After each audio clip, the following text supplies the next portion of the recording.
Boa tarde a todos os presentes. Com muita satisfação, eu tenho a honra de abrir os trabalhos do nosso primeiro seminário internacional da área de humanidades do Centro para Inteligência Artificial, C4AI, fruto de uma parceria estabelecida entre a Universidade de São Paulo, a FAPESP e a IBM, e que completou um ano com excelentes resultados. O nosso primeiro seminário internacional contou com mais de 800 inscritos no Brasil e no exterior. Temos ouvintes nos acompanhando hoje da França, da Inglaterra, Finlândia, Estados Unidos, Colômbia, Portugal e assim por diante. O C4AI e a área de humanidades trabalham intensamente para garantir que a inteligência artificial no Brasil seja inclusiva, que não ofenda o Estado democrático de direito e que não fira os direitos fundamentais. A nossa liberdade depende do que fizermos agora, nesse exato momento, como enfrentaremos os principais desafios impostos pela IA. O objetivo da USP é fazer com que toda a sociedade seja a principal beneficiária da inteligência artificial, e não apenas um grupo seleto de pessoas. Todos sabemos que a inteligência artificial é uma das tecnologias mais promissoras e revolucionárias da história da humanidade. E o nosso esforço para ampliar o volume e a qualidade da nossa pesquisa está diretamente ligado à nossa busca por um Brasil mais tolerante, mais educado e mais desenvolvido, em que a ciência e a universidade sejam valorizados e não atacados. A nossa missão aqui é garantir que o conhecimento científico seja difundido e que seja utilizado para a construção de um Estado justo, igual e livre.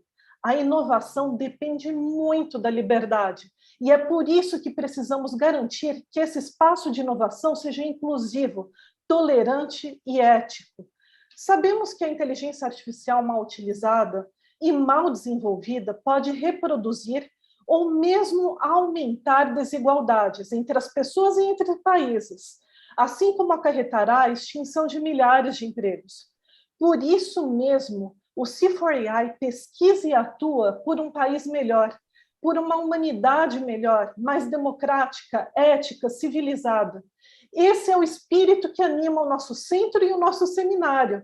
E é por isso que estamos organizando esse evento. Não queremos que ele termine amanhã com a última palestra, não. Nós queremos criar um movimento, que isso cause outras pesquisas, gere outras reflexões. Então, o desenvolvimento da inteligência artificial precisa ser realizado de forma responsável. E estamos aqui para garantir que isso não seja esquecido. Então, assim, sejam todos muito bem-vindos. E dessa forma, eu gostaria de saudar a todos que permitiram que pensássemos grande com o Centro para Inteligência Artificial, o C4AI, por um futuro em que o Brasil não será apenas um país consumidor das aplicações de inteligência artificial, mas será um dos líderes no seu desenvolvimento na América Latina. E assim, eu gostaria de saudar o nosso reitor da USP, o professor Vahan Agopian, o pró-reitor de pesquisa da USP, o professor Silvio Canuto, o presidente da FAPESP, Marco Antônio Zago, o diretor da IBM Research Brasil, Bruno Flack, o diretor do Instituto de Estudos Avançados da USP, professor Guilherme Ary Plonsky, o diretor do Comitê Executivo do C4AI, o professor Fábio Cosma, o vice-diretor do Comitê Executivo do C4AI, Cláudio Pinhanes, o coordenador do Inova USP, o professor Luiz Henrique Catalani, e o editor da revista do IA USP e professor titular da Faculdade de Filosofia, Letras e Ciências Humanas da USP, o professor Sérgio Adorno. Bem, sejam muito bem-vindos. E cada um desses nomes que eu mencionei nesse momento tiveram um papel fundamental para a edificação do C4AI e para a realização desse primeiro seminário internacional, intitulado Inteligência Artificial, Democracia e Impactos Sociais. Antes de iniciarmos com as falas institucionais, eu gostaria também de saudar a presença dos nossos homenageados no evento de hoje. o professor Demi, Getschko, diretor-presidente do NIC.br, e o professor Hartmut Glaser, secretário executivo do Comitê Gestor da Internet CGI. Também sejam muito bem-vindos. E, ademais, eu também gostaria de cumprimentar a todos os integrantes da área de humanidades do C4AI, no nome dos participantes do comitê diretor do nosso primeiro seminário internacional. Então, eu vou falar o nome de cada um deles. Professor Glauco Arbix, seja muito bem-vindo.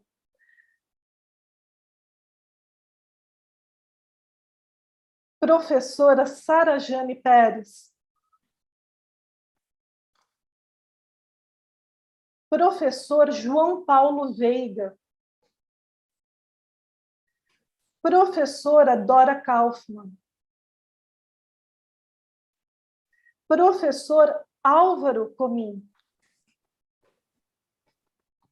E professor Eugênio Butti. Saudações a todos os meus colegas da área de humanidades. Da mesma forma, eu também queria agradecer muito o imenso trabalho e o esforço realizado pelo Comitê Científico, que contou com 23 especialistas internacionalmente reconhecidos na área de inteligência artificial e que fizeram a avaliação de mais de 100 resumos expandidos, submetidos nesse nosso primeiro seminário internacional. Ficamos muito contentes com as pesquisas enviadas e com toda a participação que tivemos. E, por fim, também gostaria de agradecer ao professor Burkhard Schäfer, que é diretor do Script da Universidade de Edimburgo, e o professor David Leslie, coordenador da área de ética do Alan Turing Institute, que farão as suas apresentações hoje e, com certeza, vão abrilhantar o nosso evento. Bem, tendo realizado as devidas saudações e cumprimentos a todos, eu passo a palavra ao nosso reitor da Universidade de São Paulo, professor Varran Agopian, que deixou um recado aqui para todos que estarão participando do nosso seminário internacional.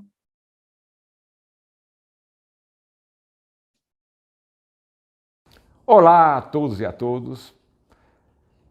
Bem-vindos a esse encontro de inteligência artificial discutindo democracia e impactos sociais. Eu parabenizo os organizadores pela iniciativa, agradeço a presença de cada um de vocês aqui e agradeço também os patrocinadores, a IBM e a FAPESP, que viabilizaram esse evento. A pandemia, se é que tem alguma coisa que a gente possa dizer que foi boa, ela ensinou que a ciência pode e deve embasar as políticas públicas, que por sua vez afetam toda a sociedade. Portanto, os impactos da inteligência artificial na sociedade não podem ser desprezados. As suas consequências não podem ser minimizadas. O seu efeito na democracia pode ser muito significativo. Então, o tema é muito atual, muito importante, e essa iniciativa foi bem-vinda e eu tenho certeza que os resultados desses encontros serão muito proveitosos para todos nós. Mas, por outro lado, também estou aqui por um motivo muito pessoal e emocionante. Eu não poderia deixar de vir aqui e cumprimentar os dois homenageados, Hartmut Glaser e Demi Getschko. Eu desfruto da amizade desses dois fantásticos cientistas e pesquisadores há quase 40 anos, talvez até mais. Profissionais competentes, destacados nas suas respectivas áreas, mas principalmente precursores, verdadeiros desbravadores de conhecimento, inovadores. Olha, como brasileiro, como pesquisador, como cidadão que utiliza a informática, eu preciso agradecer aos dois, ao que eles fizeram, parabenizar e dizer muito obrigado, Glaser, muito obrigado, Demi. Vocês foram fundamentais para o Brasil ter esse desenvolvimento de informática que temos hoje. Parabenizo os organizadores novamente pela premiação. São dois nomes que nós não podemos esquecer, a sociedade brasileira não pode esquecer. Uma homenagem justa, merecida e no seu tempo adequado. Muito obrigado. Muito obrigada pelas considerações, professor Barran. Agora eu gostaria de passar a palavra para o pró-reitor de pesquisa da USP, professor Silvio Canuto.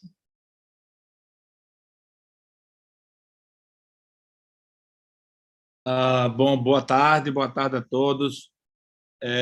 Eu queria dizer inicialmente que é uma grande satisfação, na verdade é com certo orgulho que eu participo da abertura desse evento.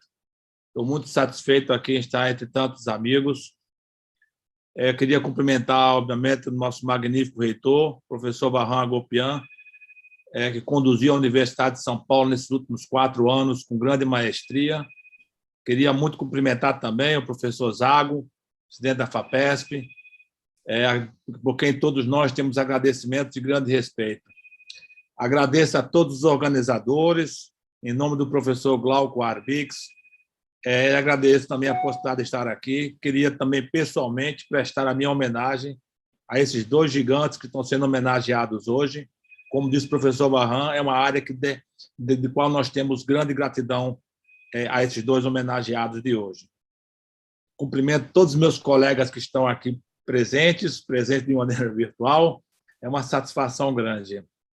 Eu digo que, do ponto de vista pessoal, para mim, é, de certa forma, até emocionante ver o Centro de Inteligência Artificial ser hoje uma realidade, mais do que uma realidade, ele é, na verdade, um grande sucesso. Me permito breves segundos de reminiscência. Quando nós começamos com a ideia de ter um Centro de Inteligência Artificial na USP, iniciamos fazendo uma prospecção da inteligência vigente na universidade nessa área e, portanto, nós lançamos um edital de prospecção, essencialmente prospecção, ainda que alguns projetos seriam financiados, e eu tinha uma expectativa, como a Universidade de São Paulo é muito grande, eu tinha expectativa de identificar mais de 30 grupos de pesquisa na área. Qual não foi a minha surpresa? Que nós tivemos mais de 110 projetos submetidos por diferentes grupos. Foi a partir daí que veio, portanto, a ideia de ter um centro de inteligência artificial. A ocasião foi bastante oportuna, porque, então, logo na sequência, a FAPESP abriu um edital e que, em parceria com a IBM, foi possível a Universidade de São Paulo ser vencedora. Portanto, o que eu quero dizer é que inteligência artificial é hoje um centro importante da Universidade de São Paulo, porque eu tenho muito orgulho. Mais do que orgulho, eu preciso expressar meu agradecimento a tantas pessoas que se envolveram com essa ideia, e eu queria, portanto, em nome do professor Fábio Cosman, que foi o coordenador inicial, a pessoa com quem eu troquei bastante ideia, eu, obviamente, não sou da área, então, Fábio Cosman foi, além de ser um grande líder, ele foi também um assessor muito importante, e, em nome dele, eu quero agradecer a toda a equipe do Centro de Inteligência Artificial, o C4AI, e queria deixar a todos vocês meu orgulho, meu agradecimento, e quero expressar também, estender esse meu agradecimento ao Bruno Flash, da IBM, portanto, a toda a IBM. Muito obrigado a todos, tenho certeza do sucesso, fico muito feliz ao ver que, no final da nossa gestão, o Centro de Inteligência Artificial é hoje essa instituição sólida de pesquisa multidisciplinar, que certamente será um orgulho, e já é um orgulho para a Universidade de São Paulo. Meu abraço a todos, meu muito obrigado.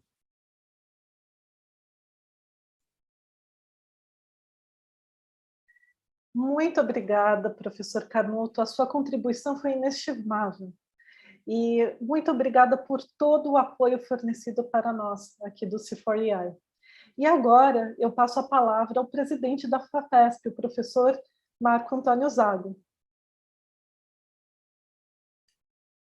Ok, boa tarde, então, meus amigos, minhas amigas.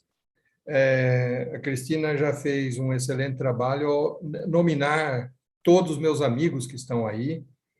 Eu saúdo o Glauco, obviamente, que está à frente desse seminário, a Serajane e depois todos os outros amigos. Mas quero fazer uma saudação especial ao Demi e ao Glaser, que todos reconhecem, tiveram um papel enorme no desenvolvimento da TI no Brasil. Eu, há pouco tempo, escrevi um artigo em que eu lembrava que a internet no Brasil nasceu no LNCC e na FAPESP, praticamente concomitantemente. E estes dois pesquisadores tiveram um enorme papel nisto. Eu agradeço aos organizadores o convite para participar deste ciclo de conferências e debates sobre o impacto social e o papel da inteligência artificial na promoção da democracia. Certamente todos aqui têm familiaridade com o termo hype cycle, isto é, ciclo hiperbólico, criado pela companhia de consultoria Gartner, que publica seus relatórios anuais sobre as tendências do mercado e companhias tecnológicas. E o conceito diz respeito ao que ocorre quando uma nova tecnologia, uma tecnologia inovadora, entra no domínio público e origina grandes expectativas de ruptura. No entanto, a realidade raramente alcança a expectativa, pois a tecnologia e o conhecimento necessários para tudo aquilo que se espera ainda não são completamente disponíveis.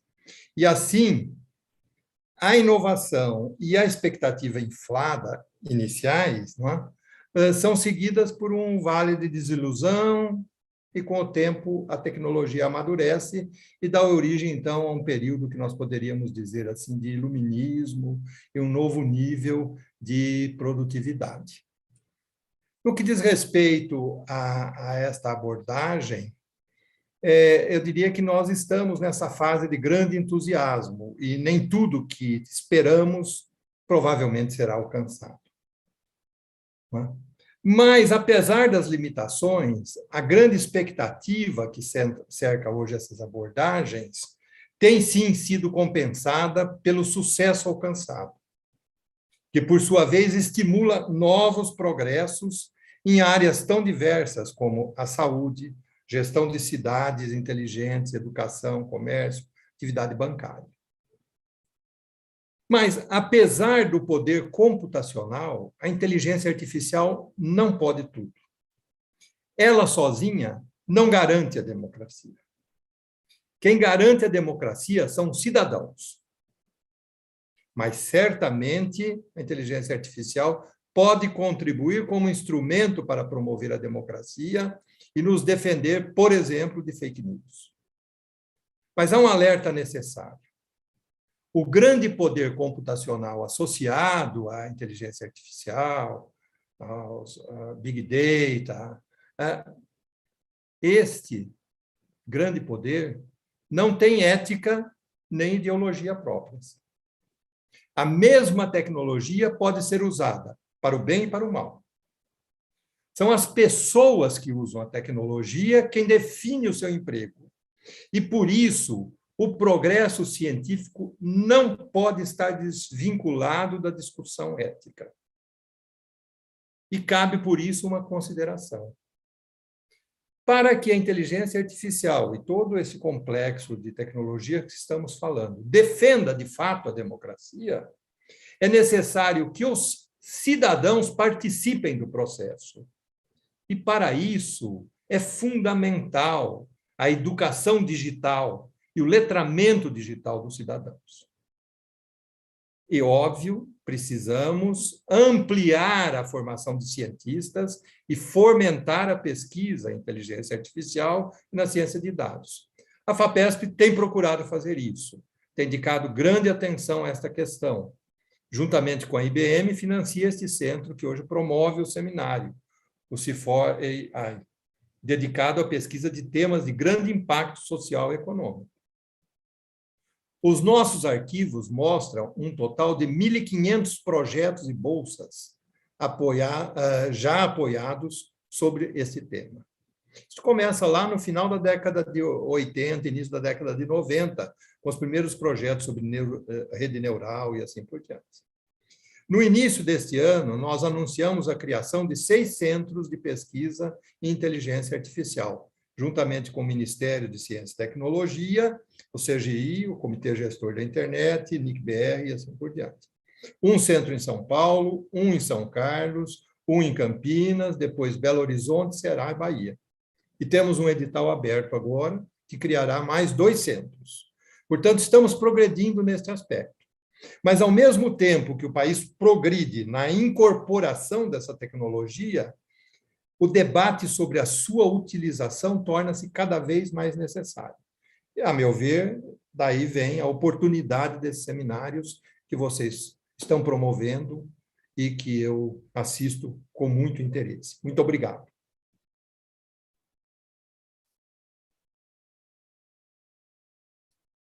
Muito obrigada, professor Zago, sempre sábias considerações. O suporte da FAPESP foi fundamental para a construção do C4AI. Muito obrigada. Agora eu passo a palavra ao diretor da IBM Research Brasil, Bruno Flack.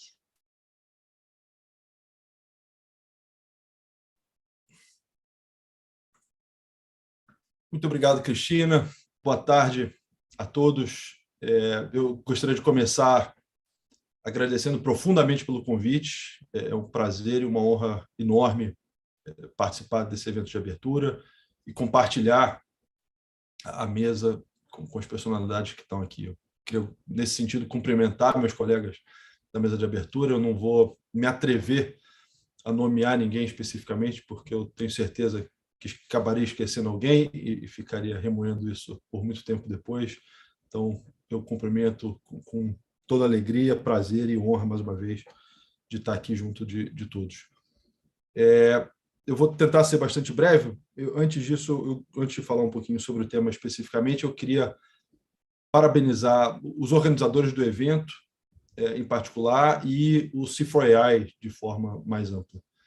Para a gente aqui na IBM é, mais uma vez, uma honra e um valor enorme poder colaborar com a USP e com a FAPESP na criação e na condução do centro.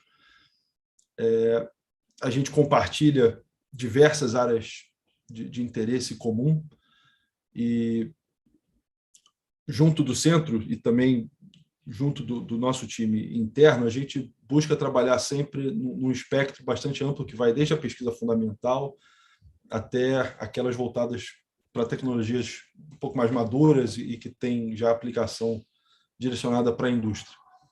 E, nesse caminho, a gente vê, na prática, muitas das questões que a Cristina indicou logo no começo e que alguns dos meus colegas já comentaram também à medida que fizeram suas considerações.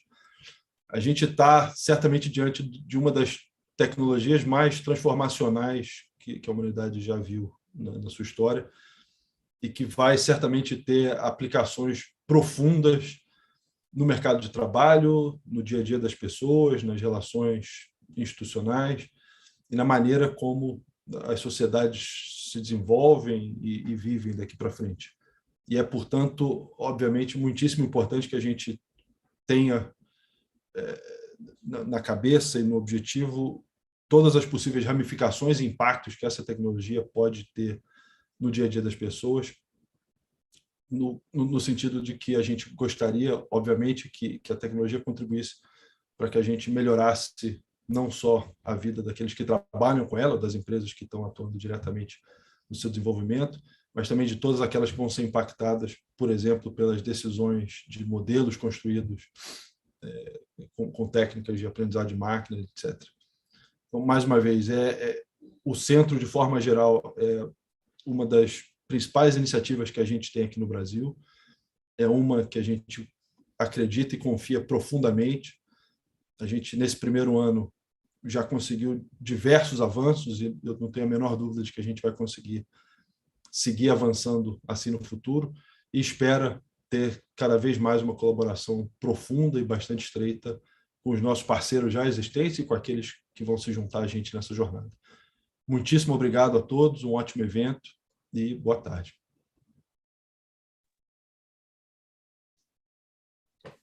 Muito obrigada, doutor Bruno Flach. Efetivamente, a parceria com a IBM está gerando muitos resultados positivos e é um grande prazer contar com a sua presença hoje na abertura do nosso seminário. Bem, agora eu gostaria de passar a palavra para o diretor do Comitê Executivo do C4AI, o professor Fábio Cosma.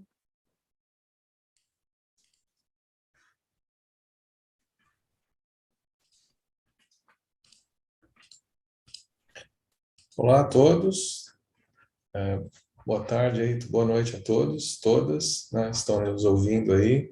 Eu queria cumprimentar todas, todos. Eu gostaria de cumprimentar a mesa, né, uma mesa de peso, e eu vou usar a oportunidade de cumprimentar a mesa e, através das pessoas da mesa, cumprimentar as instituições que foram muito importantes nesse processo todo, né? Então, eu queria cumprimentar o professor Varran, né, que, além de ser colega meu na Escola de Engenharia, na Escola Politécnica, fez uma brilhante gestão aí na universidade. Eu queria agradecer ao professor Canuto. Como o professor Canuto explicou, o centro foi criado a partir de uma iniciativa da Pró-Reitoria de Pesquisa. Então, acho que o centro não existiria sem o professor Canuto, sem a sua liderança. Espero que o professor Canuto esteja sempre próximo do centro. Queria agradecer ao professor Zago, não só como presidente da FAPESP, uma instituição fundamental, né, e através que ajudou muito, o professor Brito, o professor Melo e várias outras pessoas que estão lá ajudando, mas também como uma pessoa que concebeu na sua reitoria da USP, o Inova USP, que é a instituição que cedia, o centro que cedia o nosso centro, né? Então, eu acho que isso é muito importante também. Eu queria agradecer aí o professor Catalani, diretor do centro, né, que está aqui com a gente aí na mesa, né, virtual, por ter gerenciado esse processo muito bem, acho excelente gestão no Nova USP. Queria agradecer ao professor Plonsky, que ajudou muito também, em várias maneiras. Queria agradecer os professores Glaser e Getschko, né, o professor Getschko é membro do centro, né, eu espero que ele esteja sempre próximo, é um membro da PUC, né, que é uma das instituições que participam do centro. Então, parabéns aos homenageados, é um prazer estar aqui com eles. Queria agradecer ao Bruno, em nome do Bruno, a IBM, né? Queria agradecer em particular na IBM o Cláudio Pinhanes, que é vice-diretor do centro e que tem sido fundamental, não apenas uma pessoa que está aí passeando e conhecendo a gente, mas alguém que está realmente participando, né? Tem sido fundamental. E queria agradecer aos colegas que estão na mesa, que são organizadores de vários aspectos de atividades do centro, né? A Cristina, o Glauco, que concebeu inicialmente a ideia do seminário, o Eugênio, o Sérgio, que está aí também, e também os demais organizadores, né? O João Paulo Veiga, a Sara Jane, a Dora Kaufmann, também da PUC, o Álvaro Comim. Então, toda uma equipe aí de humanidades que esteve envolvida nesse seminário, a quem eu quero agradecer, né? Em agradecendo essa equipe, eu queria dizer o seguinte, que há 15 anos atrás, quem estava na área de inteligência artificial estava ainda numa fase de fazer as coisas funcionar, né? E a sociedade não estava tão preocupada, parecia distante ainda, parecia uma coisa de ficção científica, discutir como que a inteligência artificial ia afetar a sociedade, né? Isso mudou de forma drástica, dramática. Eu acho que no mundo inteiro há preocupação com essa tecnologia, mas no Brasil eu creio que há poucos centros ainda que se dedicam ou dedicam uma parte dos seus esforços a essa reflexão, né? E o C4AI, eu acredito, desde a sua concepção, desde a forma como ele foi criado, trazendo gente de toda a universidade, ele se destaca por ter uma equipe de humanidades muito sólida, né? Todas as pessoas que eu mencionei e muitas outras que estão aí dão um suporte a essa parte de humanidades fundamental. Eu espero que esse seminário seja o primeiro de muitos e que o Brasil possa se consolidar como uma liderança internacional, porque no mundo inteiro existe muita informação sobre como que a inteligência artificial afeta as sociedades do hemisfério norte, certos países, né? Mas muito pouco entendimento, muita pouca compreensão sobre como a inteligência artificial afeta outros países, como o nosso e muitos outros. Então, eu acho que existe muito a contribuir, muito a fazer. De novo, agradeço a todos que eu mencionei, todos os que estão nos assistindo, todos os que colaboraram com o Centro nesse seu primeiro ano. Muito obrigado.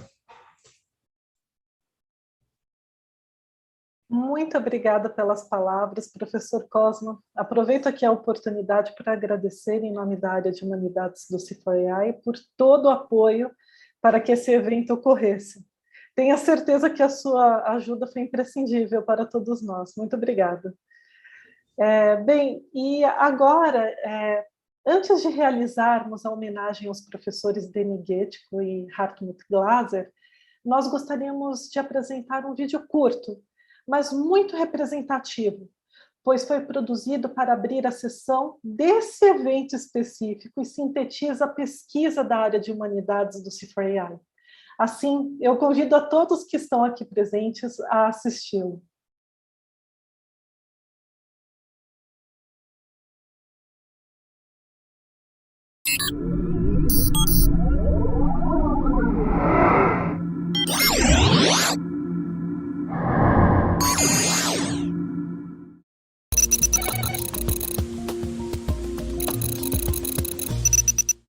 Nós do C4AI e a comunidade de inteligência artificial temos a obrigação de refletir sobre o enfraquecimento recente de componentes básicos que fundamentam a vida em sociedades democráticas. Muitos instrumentos que sustentam e amplificam as tensões sociais estão ligados a tecnologias que, mal orientadas, podem impulsionar fenômenos como a massificação da desinformação, o policiamento cada vez mais acentuado da população negra, o desrespeito à privacidade e o medo de um futuro sem empregos dignos para os que possuem poucos anos de estudo. É inconcebível para pesquisadores científicos que a democracia seja questionada exatamente por tecnologias que ajudamos a criar. Esse dilema exige um reforço do nosso compromisso em colocar a ciência a serviço da construção de uma sociedade próspera, justa e guiada pelos ideais de igualdade e liberdade. O desafio é grande.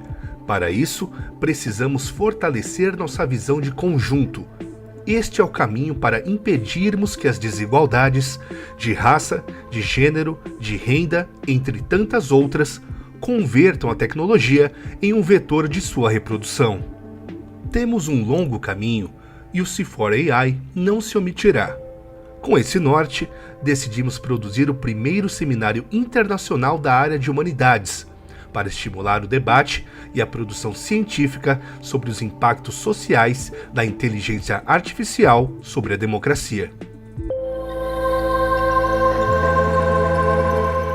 Não ser apenas usuário de inteligência artificial, mas ser produtor e participar das regras que estão sendo definidas, da parte ética, da transparência, da responsabilidade. A gente não pode colocar na mesma caixa e como se fossem todos iguais, então é muito importante esse debate para mostrar, olha, esse é um debate jurídico, isso daqui é um debate ético. Mas aí, se eu passo para as máquinas, e para as máquinas fazendo escolha, a questão ética ganha complicadores filosóficos muito mais sérios. Em geral, elas podem se envolver nesse nicho de se preparar e preparar a sociedade para receber essa tecnologia. Então, é preciso a gente também tomar muito cuidado e não simplesmente importar essas discussões que estão sendo feitas lá fora. A gente precisa, na verdade, caminhar na direção de ser capaz de falar mais sobre o nosso contexto. Os sistemas de inteligência artificial, em qualquer que seja a área, eles são parceiros do especialista humano. É uma das referências para uma tomada de decisão.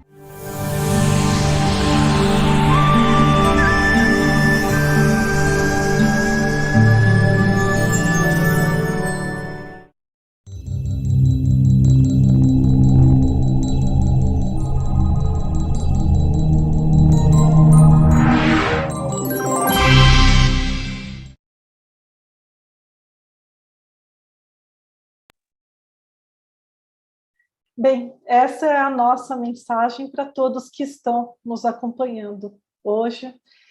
E agora chegou um momento muito importante para todos nós, pois consubstancia o nosso reconhecimento ao trabalho realizado pelo professor Demi, Getschko e pelo professor Hartmut Glaser. Se estamos hoje falando sobre inteligência artificial, Democracia e impactos sociais, nós devemos muito a eles, sem dúvida. E dessa forma, eu convido para compor a mesa de homenagem o professor Glauco Arbix, líder de pesquisa da área de humanidades do C4AI, o professor Eugênio Butti, que é coordenador de projeto de pesquisa na área de humanidades do C4AI, o professor Demi Getschko, diretor-presidente do Núcleo de Informação e Coordenação do Ponto .br do Comitê Gestor da Internet, e o professor Hartmut Glaser, secretário executivo do Comitê Gestor da Internet. Bem, dessa forma, eu passo a palavra ao professor Eugênio. Boa noite, minha gente. Uma alegria enorme, uma emoção estar aqui. Eu também gostaria muito de dizer que eu não sou especialista em inteligência artificial, mas acontece que a inteligência artificial é especialista em mim, é especialista em cada um de nós. Nós não temos a escolha de não estudar esse assunto. Eu estou aqui com muito engajamento, muita confiança e uma enormidade de dúvidas. Eu queria fazer uma saudação ao professor Hartmut Glaser. Vou resumir com extrema dificuldade um pouco da história do Glaser. Ele é bacharel em física pela USP, fez a sua pós-graduação em engenharia eletrônica na Poli, também na USP, deu aula no Instituto de Física, deu aula na Poli, é coordenador do programa de modernização da informática da USP entre 1994 e 1996. Ele é assessor do diretor-presidente da FAPESP e coordenador da rede acadêmica do Estado de São Paulo, da FAPESP, de 1996 a 2002. Desde 96, ele é secretário executivo do Comitê Gestor da Internet no Brasil, o CGI. Tem uma participação internacional impressionante, já teve presente em 65 reuniões da Sociedade Internet para a Atribuição de Nomes e Números, Internet Corporation for Assigned Names and Numbers. Esteve presente em inúmeras reuniões, organizou reuniões dessa instituição no Brasil e tem um currículo impressionante de realizações, mas eu gostaria de destacar aqui, sobre o Glaser, algo que eu testemunhei e testemunho. Eu poderia dizer do monumento de pesquisa e inovação que ele é, esse patrimônio do qual a gente tanto se orgulha, mas eu prefiro observar uma outra coisinha. Por uma casualidade, eu sou coordenador acadêmico da Cátedra Oscar Sala, uma parceria entre o CGI e o NIC e o Instituto de Estudos Avançados da USP.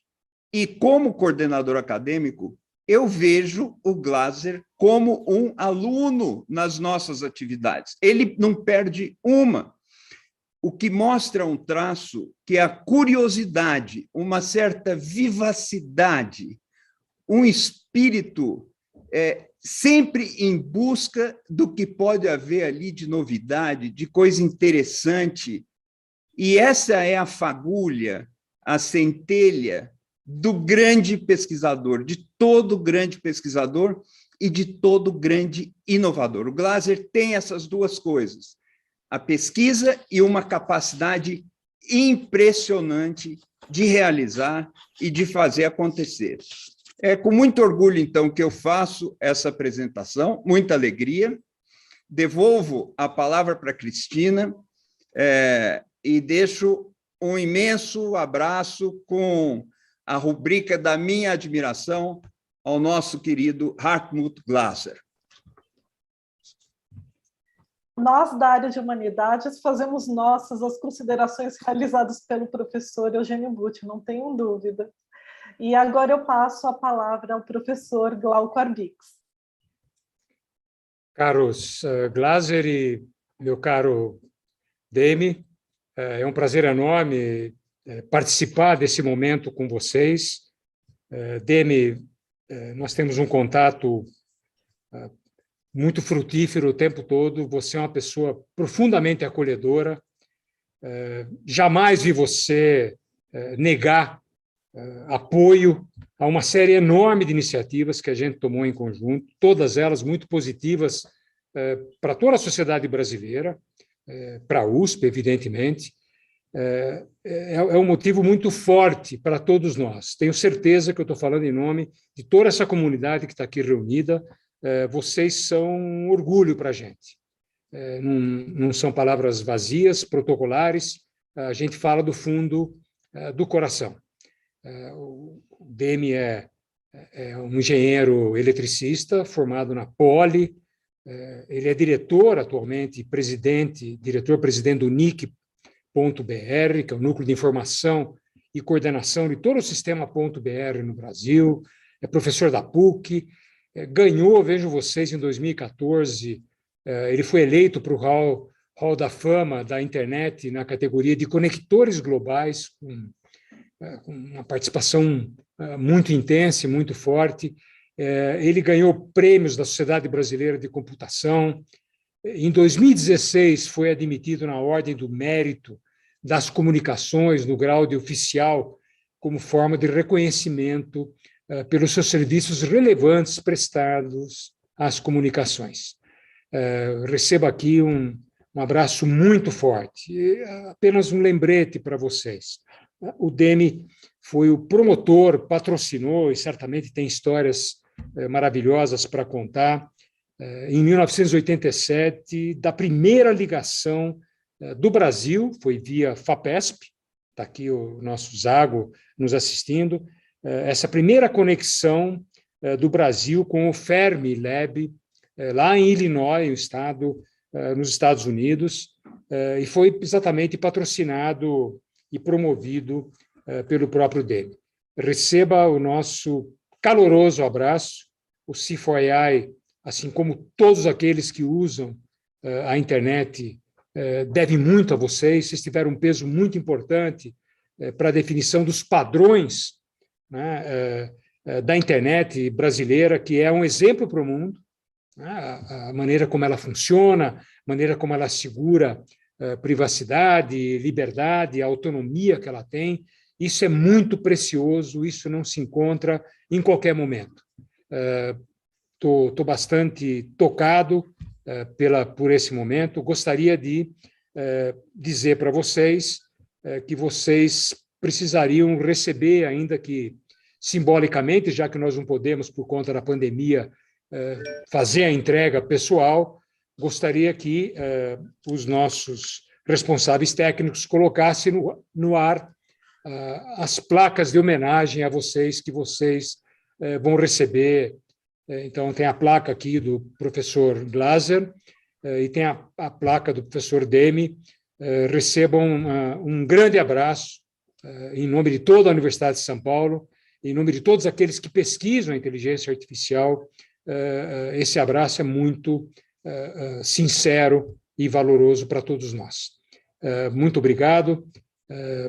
Gostaria que vocês recebessem simbolicamente e vou retornar a palavra para a nossa apresentadora, Cristina.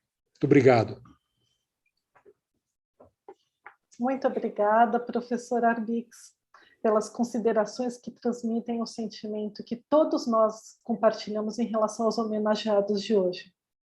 E agora eu passo a palavra para o professor Hartmut Glaser para suas considerações.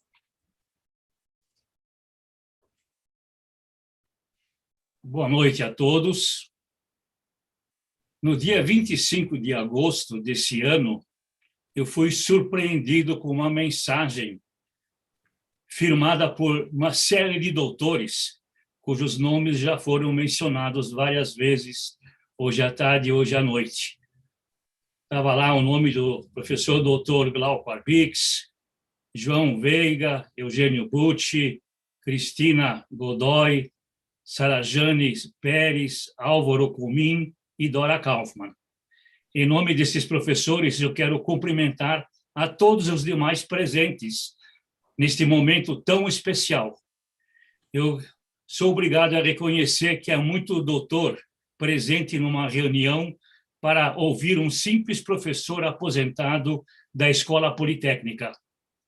Mas eu agradeço sinceramente por esta homenagem que hoje recebo e quero dedicá-la ao saudoso professor Francisco Romeu Landi, ex-diretor da Escola Politécnica da USP e depois presidente do Conselho da FAPESP, com o qual eu pude trabalhar 12 anos e que, de certa forma, foi meu mestre para abrir a minha visão para tecnologias e para novidades. Mas vamos ao que interessa. Eu quero começar as minhas palavras afirmando que o principal valor da internet, para mim, é o social.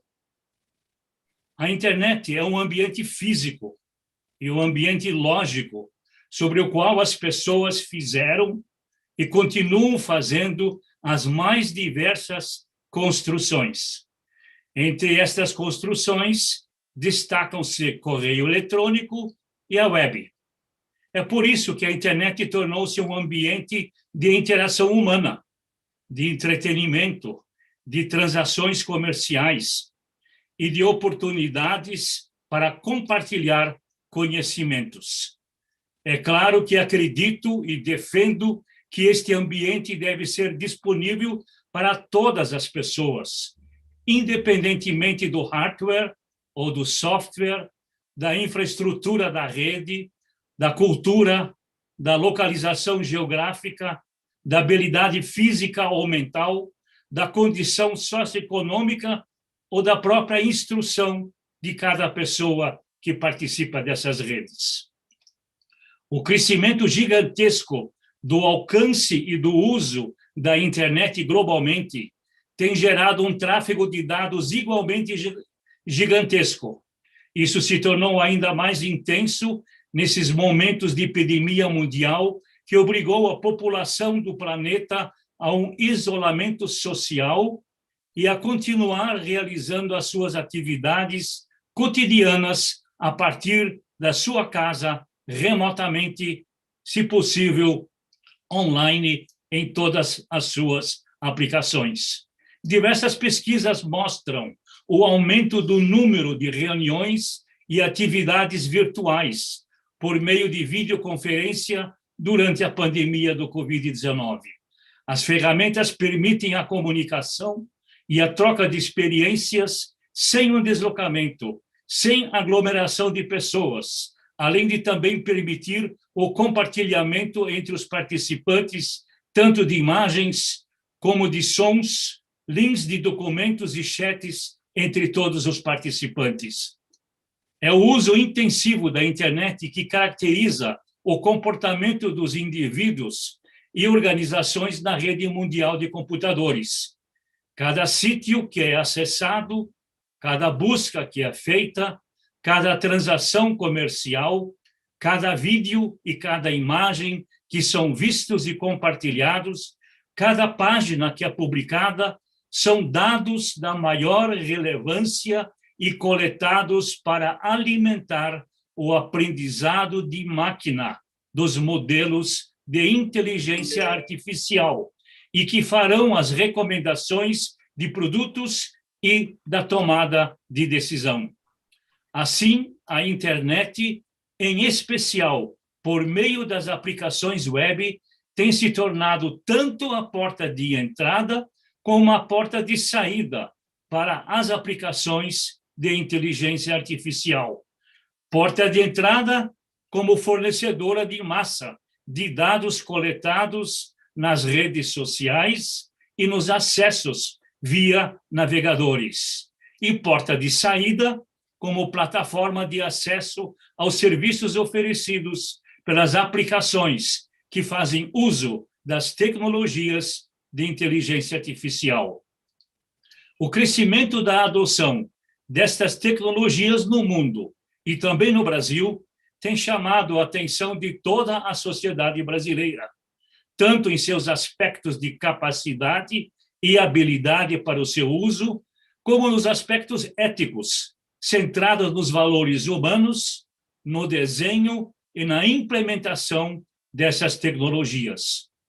Nesse sentido, é da maior relevância a iniciativa do governo brasileiro em definir e implementar a Estratégia Brasileira de Inteligência Artificial, programa chamado de EBIA.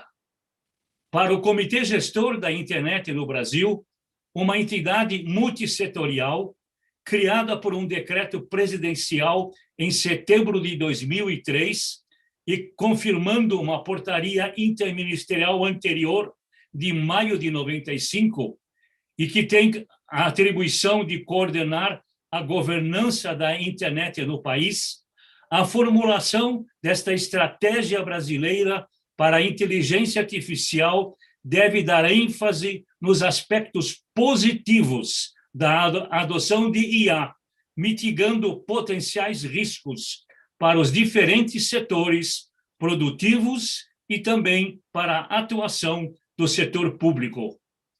Para o Comitê Gestor da Internet no Brasil, todo o foco deve ser dado nos diversos eixos dessa estratégia, conforme proposto pelo governo brasileiro, que eu quero rapidamente mencionar agora.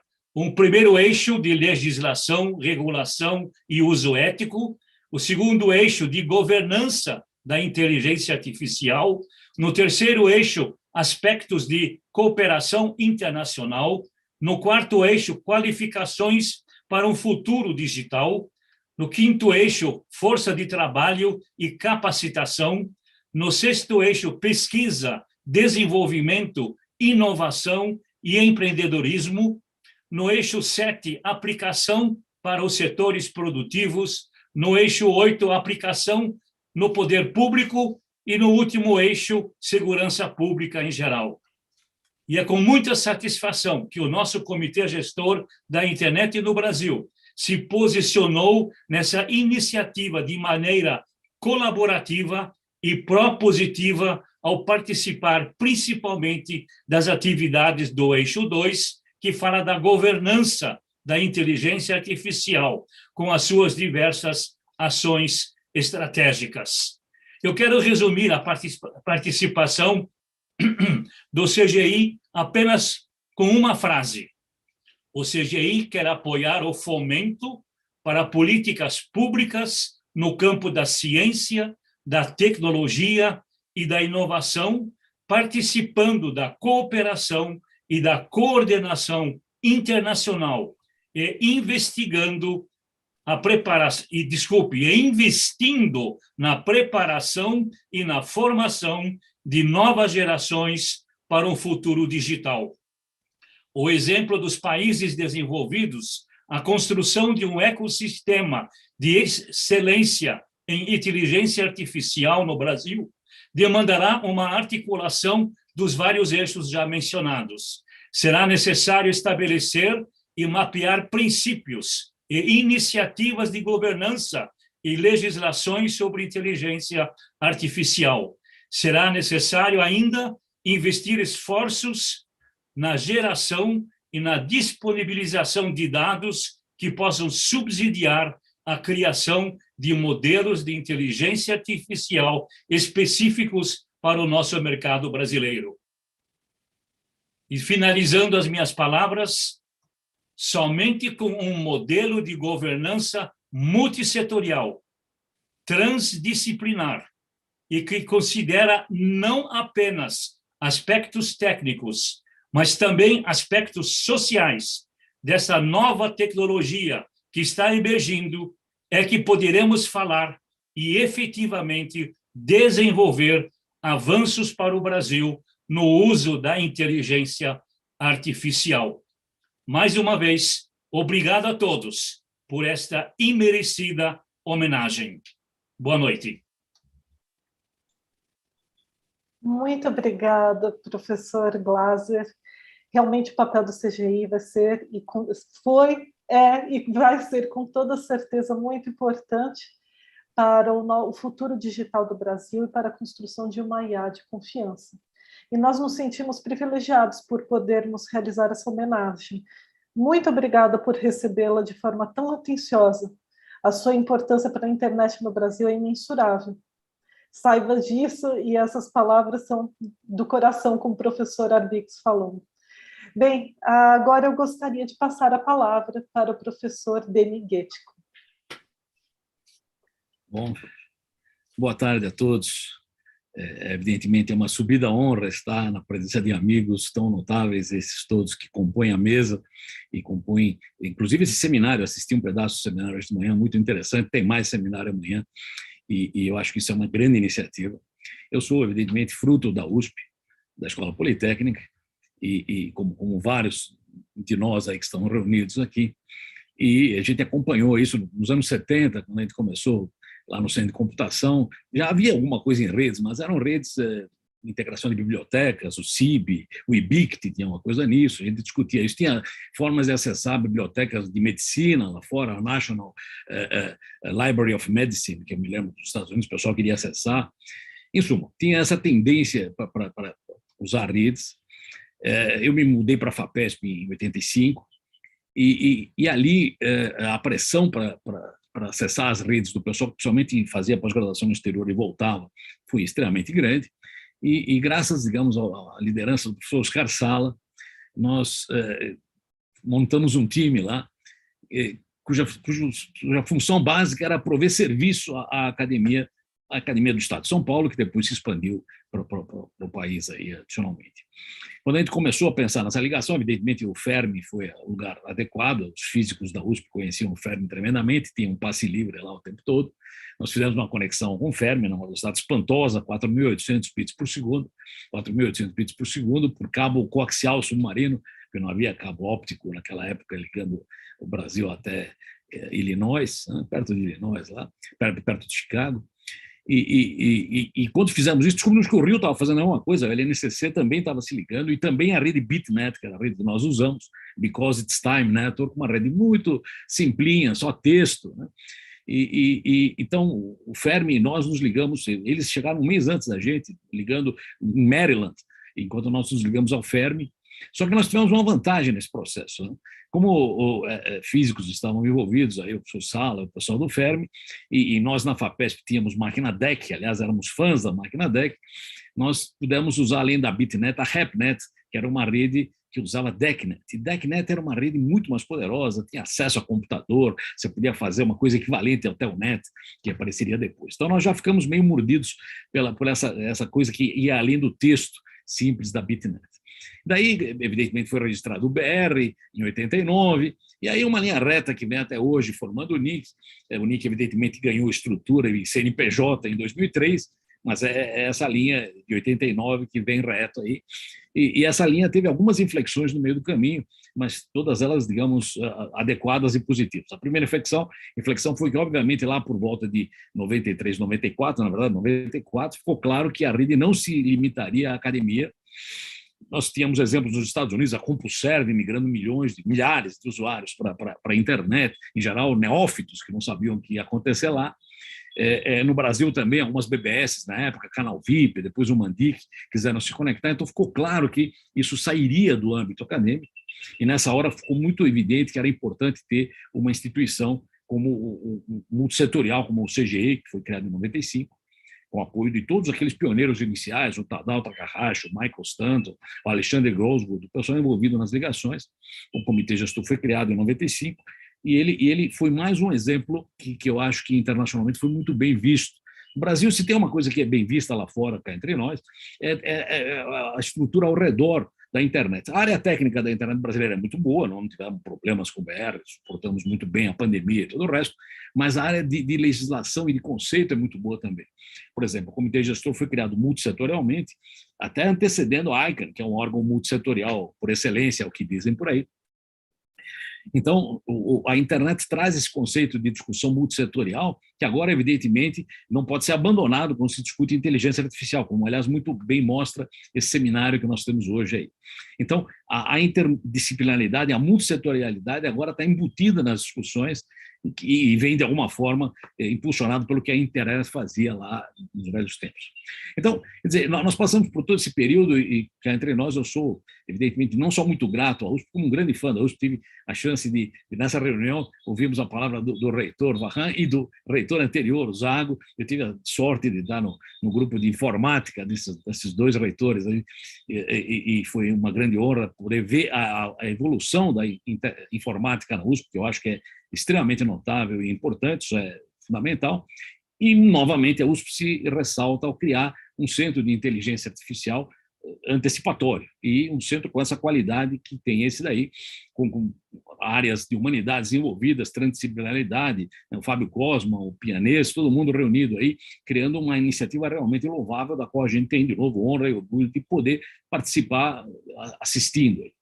Eu terminaria dizendo, de uma forma evidentemente improvisada, que a internet, a expansão da internet, na minha visão, foi feita em diversas ondas. A primeira onda foi acadêmica, dúvida nenhuma a respeito. A segunda onda foi da sociedade organizada, do pessoal mais ativista, etc. e tal. Isso ficou claro na Eco 92. A Eco 92 trouxe um monte de gente para a internet. O Brasil sediou a Eco 92 no Rio. Nós fomos, digamos, os que provemos a conexão à internet na época, porque a linha do Rio era só bitnet, nós tínhamos a conexão à internet, então na FAPESP aí essa coisa funcionou. A terceira onda foi a onda dos provedores, o pessoal de 94, 95 começou a enxergar um modelo de negócio nessa área, e aí tem que elogiar o ministro Sérgio Mota, que foi muito previdente ao separar a internet da estrutura de telecomunicações, a dizer que a internet é um valor adicionado à estrutura de telecomunicações e que a Embratel e as teles deviam trazer isso para entregar aos provedores, que entregariam aos usuários, criando um círculo virtuoso no processo. Isso permitiu a internet brasileira crescer muito rapidamente e com muitos veículos de imprensa, inclusive gerando conteúdo. A gente dizia no começo, a internet tudo tem em inglês, como é que os brasileiros vão conseguir usar?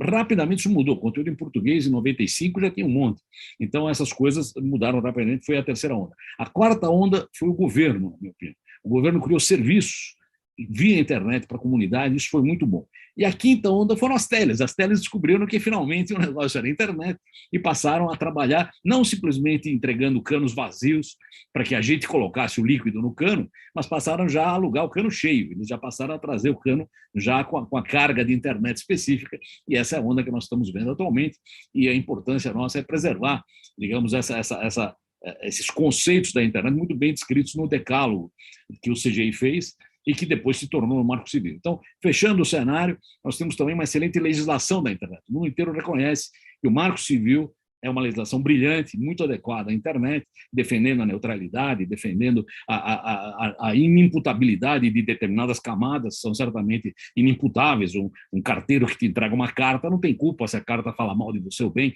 Em suma, existem níveis em que você tem, digamos, responsabilização ou não. E essa é a discussão que, na minha opinião, é crítica atualmente. A gente corre um certo risco. Na verdade, a internet deu acesso a todo mundo, o que é ótimo, todos somos fãs da internet, mas isso também gerou um afluxo enorme de informação. Nos velhos tempos, nós procurávamos a informação via Yahoo, via um monte de ferramenta, Alta Vista. Hoje a informação nos acha, nós não precisamos procurar nada, a informação chega à nossa cabeça por causa da AI, por causa de outras coisas do tipo. Então, isso gerou, na minha opinião, uma cacofonia. É uma cacofonia porque, evidentemente, todo mundo pensa pouco e fala muito, já que a internet nos deu esse poder de voz, e a gente torce para que isso venha a coalescer num certo momento e a gente volte a ter um ambiente saudável e não se exaspere pelas angústias que a gente tem devido, digamos, às fraudes, aos crimes, digamos, às falsidades que estão na internet, mas isso deveria coalescer culturalmente para a gente poder, de fato, aproveitar o bem que a internet nos traz. E, nesse contexto, temos a IA. A gente sempre se interessou, uma coisa muito... Meu mestrado foi em reconhecimento de imagem, nos vários tempos, aí, mas isso em 80 e pouco.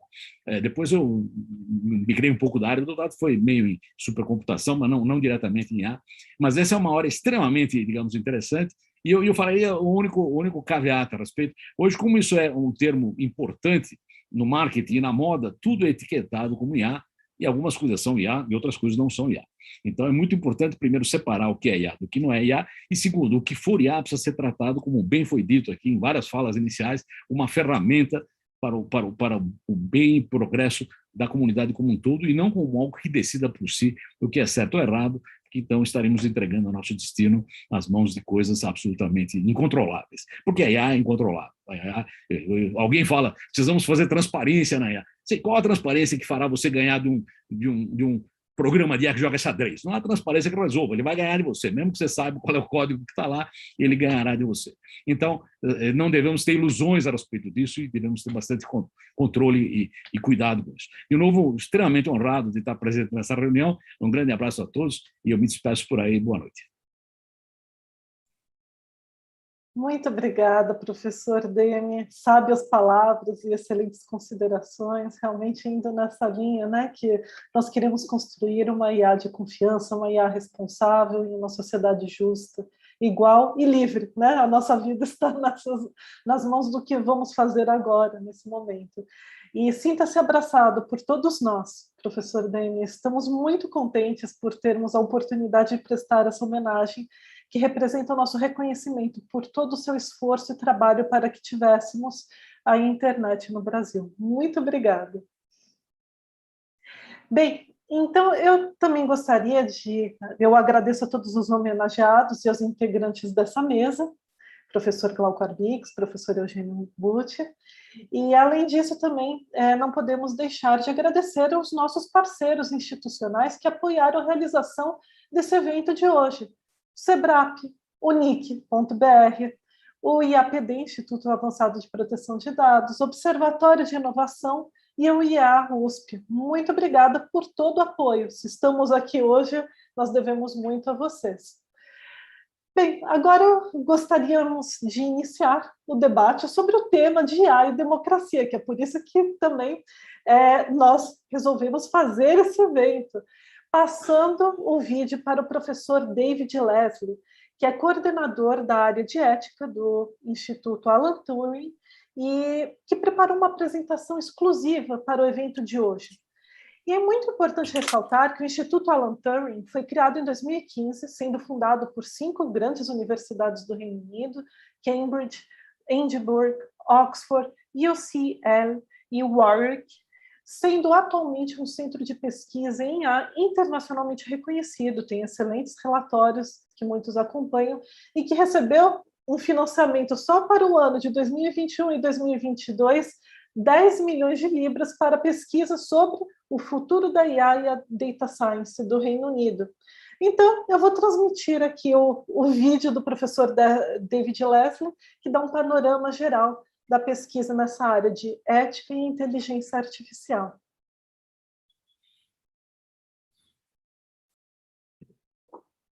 Hello, my name is David Leslie. I'm the ethics lead at the Alan Turing Institute, which is Great Britain's National Data Science and Artificial Intelligence Institute. I should begin just by saying how grateful I am to be here at C4AI. I'm just honored to be able to contribute to the conversation about responsible AI innovation in Brazil, and thankful that University of Sao Paulo has extended an invitation to me. So I'm going to talk a little bit today about what I've called AI ethics as a vocation. And when I talk about AI ethics as a vocation, I'm really sort of referring to the idea that AI ethics can be thought of as a calling, which responds to a set of opportunities and challenges that really put the kind of future of humanity in the lap of the present. And so let me just begin by motivating the work that we do in the ethics theme at the Alan Turing Institute, and also then moving on to zooming in and saying a little bit about how the actual projects that we're engaged in are responding to some of the challenges and opportunities that I'm going to refer to. So right off the bat, we might say that we are at a kind of inflection point in the history of AI and data-driven systems. AI is increasingly a general purpose technology, spreads across all sectors. It can potentially penetrate into all domains of human experience. And what that means on the ground is that the use of these systems can either be an enabler for the achievement of a lot of good, or it can be an enabler for the opening up of possibilities to do a lot of harm in the world. And so ultimately, we can think of AI as not just a general purpose technology, say like electricity, but also as a gatekeeper technology whose producers hold the key to unlocking either the summum bonum, the greatest good for all, or the summa malum, humanity's greatest bad. And you can see just from the slide that we can think of AI as potentially enabling the achievement of the Sustainable Development Goals, or opening up global catastrophic risks, such as the proliferation of lethal autonomous weapons, AI-enabled synthetic biology, or sort of genetics arms races, a slew of other potential catastrophic harms, mass surveillance, many other possibilities that are opened up by the technologies. And so we at this moment, at this crucial moment, which we might even think of as a tipping point, we are really faced with answering this question: what shape will the digital society of tomorrow take? And really that is the vocation or calling of AI ethics, is to start answering this question. And one of the more direct ways to enter into that space of answering is to think about the more direct challenges that AI is presenting. And there are numerous of these challenges, and we can think of these as hazards that are being raised by increasingly pervasive AI and what will ultimately become the internet of everything, the kind of connected future of society. And so just to run through some of these, and these, again, we need to think of these as specific challenges on the ethical or normative plane. We can first think of this component of the loss of human agency and social connection. So there are potentially dehumanizing consequences of integrating AI systems into more and more ubiquitous cyber physical systems, like so in the kind of connected world that we live in. Individuals may feel disempowered. They may feel like they've been manipulated or reduced to statistics, the more and more automation that exists in a world around them. And also, crucially, human connection, so trust and empathy, may be lost through automation and the sorts of algorithmic curation that can tend to isolate and polarize people. Another challenge has to do with harmful and poor quality outcomes. So indeed, algorithmic models, as we know, are only as good as the data on which they're trained and tested. This is, as some of us call it, garbage in, garbage out, right? So a set of inaccuracies and measurement errors across data collection and recording can taint data sets. As there's more and more collection with pervasive sensor monitoring, so in our mobile phones and other bits of the world, in our keyboards, there's increasing chances of having measurement errors or inaccuracies. And as we move into this sort of future of ever more datafication, using poor quality data may have grave consequences and wider consequences for individual well-being and public welfare. Thirdly, there's also this issue of entrenched bias and discrimination, or we could even say the entrenchment and amplification of bias and discrimination. So data-driven systems, so supervised machine learning models, draw their insights from existing data distributions. And so when they work reliably, they make accurate out-of-sample predictions by basically replicating the social and cultural patterns from the past, regardless of whether these patterns are inequitable or discriminatory. So the training data sets are what's honing the accuracy of these models. And when this is drawn on social and demographic data, those data sets can have biases baked into them and patterns of structural inequality and discrimination baked into them.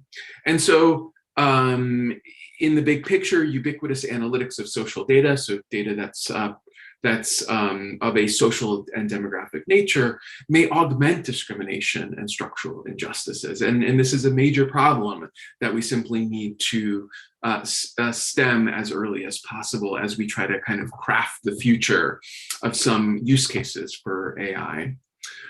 Fourthly, we can think of widening global and local digital divides. So uneven global and local distribution of access to and the benefits of pervasive AI promises the hyper-exacerbation of existing dynamics of societal inequality. Infrastructure requirements for balanced progress in the distribution of intelligent cyber-physical systems demand a level of social equality that is orders of magnitude greater than that which currently exists. And this is true at both the global level, so where you've got big tech companies in the global north, in a sense, largely dominating some of the infrastructures that enables the advancement of innovation. But we also might think of it in terms of local digital divides. So digital divides within nation states and regions where the access to the benefits of AI-driven innovation are simply not differentially distributed in an equitable way. So there are some winners and some losers that are divided, if you will, by the high relief between the beneficiaries and those who are excluded from each side of the digital divide.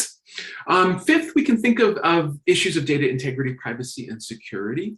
So with the multiplication of sites of behavioral, social, and environmental measurement and processing on low energy network devices, issues of data integrity and infrastructural security will intensify in kind. This will escalate risks of, for instance, hacking at scale, cyber terrorism, and privacy violations, and magnify their consequences. So in other words, as we become increasingly connected and as AI is more and more pervasive in supporting various dimensions of our everyday lives on our devices and in our kind of lived experience, there are just more entry points for violations of data security, violations of privacy, infringements on the integrity of data and data processing. And last but not least, another consideration is biospheric harm. And so here we just need to think about the environmental costs of mass real-time information processing, and also the kind of costs of training AI systems on large-scale data sets. And these things are potentially prohibitive. A connected world of information of things and of ubiquitous AI systems and cyber-physical systems, where large-scale industrial, agricultural, transportation, health, and infrastructural processes and products are smartified or become intelligent, this will pose, in that world, it will pose risks to biospheric sustainability by virtue of the magnification of energy consumption. And so we really need to be careful about doing the sort of environmental impact assessments and ex ante or reflective anticipation of potential risks that the sort of costs of both processing and training might present. And so basically those six hazards I want to say is a launching point for us to kind of zoom in now and think a little bit more together about what kind of things that we need to be thinking about right now, and also specifically what type of projects we're taking up at the Alan Turing Institute to respond to these various challenges. And so let me just go through some of what our work in the ethics team at the Institute comprises and run through some of those projects. And so really we do three, we could organize our activity in three buckets in the ethics theme. So we conduct academic research, we inform policy and help set gold standards in the public sector, And we also really work hard to involve people in governing technology and technology policy. So we're very much steeped in advancing participatory involvement in innovation. And what I wanted to do is just start by talking about our academic research and public engagement work, right? So those are the two kind of bookends there, and really focus in on the range of interests that we have and how that is really responding to some of the challenges I just mentioned. So the public policy program is home to many research projects involving more than 65 academic researchers from over a dozen universities. We have various tranches of activity. So we're funded through research councils. On one side, we have the Strategic Priorities Fund, which really enables our work in the criminal justice sphere. But we also do work, which I'm going to focus on more, on AI in society, and that's academic research that covers, as you can see, a wide range of issues, and really what I'm going to talk about today focuses on this sort of navy blue column that has all of these topics that are really kind of opening up the questions about the area of how we can think about the social and ethical impacts of the use of data-driven systems in AI as that ramifies into society and the communities that these systems affect. And so just to go through a few of these projects, first, we've done a lot of work on thinking through AI ethics and governance in children's social care and early life.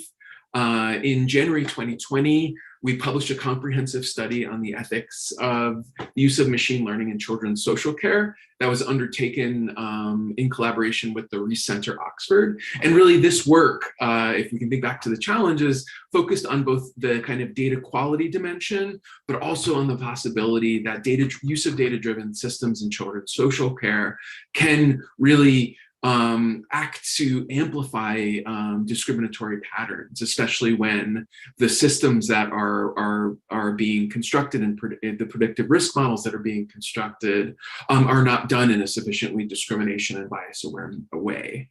And on the back of that work that we did with the Rees Center, we more recently have partnered with UNICEF to collaborate on and explore how to govern public sector technologies in a way that's responsive to the impacts of AI on children and their families. And so really to think about how to craft a world of using AI for the benefit of children and families in a way that's responsive to the specific needs and requirements of children and families. And so we basically had started, you can see here from the 9 requirements that UNICEF has come up with for child-centered AI. And our research question in this research was really, what are the deficits and gaps in the way that the UK public sector approaches to AI ethics and governance respond to the unique demands surrounding the protection of children's rights, interests, and developmental needs? Another project that I would just really flag up that has also to do with the issue of discrimination and bias is some work we've taken up on understanding the role of bias in facial recognition technologies. And so in late 2020, in October, we were tapped by the BBC to produce a comprehensive supporting primer on the ethics of facial recognition technologies. You can see on the left here, this was the actual investigative report that was done by Mariam Ahmed, in which our report, which is on the right, was embedded as a kind of supporting explainer. This work won the 2021 Royal Statistical Society Award for Investigative Journalism. And just to give a little bit of a kind of preview of what's contained in there, really the research highlighted the compounding effects of intersectional discrimination. So that's where protected characteristics like race and gender overlap in discriminatory effects and can, when put together, amplify discriminatory effects, specifically in facial recognition technologies. And the work also explored the cascading effects of structural racism in the field of computer science. And we also, in the piece, explored how the history of these technologies is rife with both what we might think of as harms of allocation, so harms that have to do with the distribution of benefits, of opportunities, and risks of the technologies, but also harms of representation, which are harms that have to do with harms that affect the recognitional rights of people to be equitably recognized in terms of their claims for identity. And in the report, we talk about this as a kind of double-barreled discrimination, so distributive and recognitional injustices. Another strain of work that touches on some of the challenges is work that we have been funded through UKRI, and work that's being taken up with RIKEN, which is Japan's oldest science research institute. And this is called Path AI. So this is mapping an intercultural path to privacy, agency, and trust in human AI ecosystems.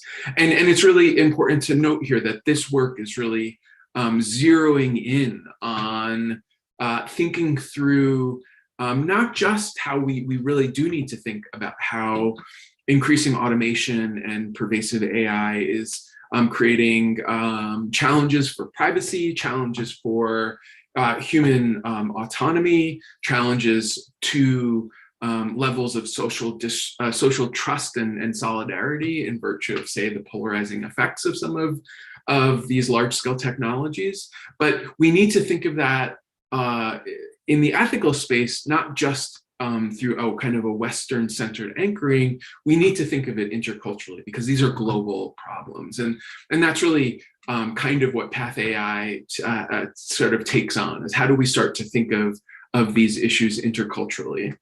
And just to say, that work, it was sort of taken on in the context initially of COVID-19, and to the UKRI's credit, they basically said, well, why don't you shift your research focus to thinking about privacy, agency, and trust as it relates to AI's use and the use of data-driven systems in the COVID-19 context. And so the first kind of half of this research project has really been dedicated to thinking about those issues in the context of COVID-19. And you can see some of the essays and work that we've produced with that. And I'll finally just mention one last project, which is also leaning towards advancing a more inclusive and intercultural vision of some of the kind of needed work that's being done in AI ethics. And this is a project that's been funded by the Global Partnership on AI called Advancing Data Justice Research and Practice. And just to say, this project really aims to widen the lens of current thinking around data justice, which is a crucial component of AI ethics, and to provide a kind of actionable resources that are meant to help policymakers, practitioners, and impacted communities gain a broader understanding of what equitable, freedom-promoting, and right-sustaining data collection, governance, and use should look like in increasingly dynamic and global data innovation ecosystems. And so just very quickly, what this project has entailed and what we're involved in right now, this is going on, we started in July, we will work straight through until next April. So we're producing a literature review in which we provide access to an annotated bibliography, and we present 6 pillars of data justice. You can see them here. They are power, equity, access, identity, participation, and knowledge. I don't really have time to sort of explore these specifically, but I'll make sure to avail the slides and make sure that if you're interested to provide some of the links to our reports on this. But in addition to sort of laying out the data justice pillars, we then use these pillars as a kind of bridge to writing preliminary guides that are really geared towards 3 stakeholder groups. We've got policymakers, and we've got developers and practitioners, and then thirdly, we've got impacted individuals and communities. And so we're using the pillars to produce very practice-based guides about advancing data justice to empower practitioners, policymakers, and impacted communities to really think about what an equitable future in data-driven systems and AI looks like. And I should also just mention one of the main things about this work, which is such an important part if we think about the advancing AI as AI ethics as a vocation, is to really integrate community into the production of the policy and into setting the direction of travel of the innovation. And so to do this, we're both reaching out through this excellent participatory platform called Decidi, which is a kind of open source engagement platform that's allowing us to reach out to impacted communities at the digital level. But we've also been the beneficiary of additional funding that's enabled us to incorporate 12 pilot partner organizations from across the world, which are really helping us tap into all of the different stakeholder communities in the different regions of the world that really do need to have their voices and lived experience amplified in the way we think about data justice. And just to say, we've gone through and we have done a competition, and we've recruited 12 partners that are helping us pilot the pillars and the guidances. And you can see just by what you have in front of you, we have from all over Africa. We've got ITS Rio from Brazil. We've got Internet Bolivia. We've got really wonderful organizations from Oceania, Digital Natives Academy, Engage Media in Australia. And these are all, this is a community that's helping us really explore how to be more intercultural and inclusive when we think about the future of data justice and AI ethics more generally. I realize I've run out of time, so thank you so much for listening, and I hope you have a great rest of your conference. Thank you so much.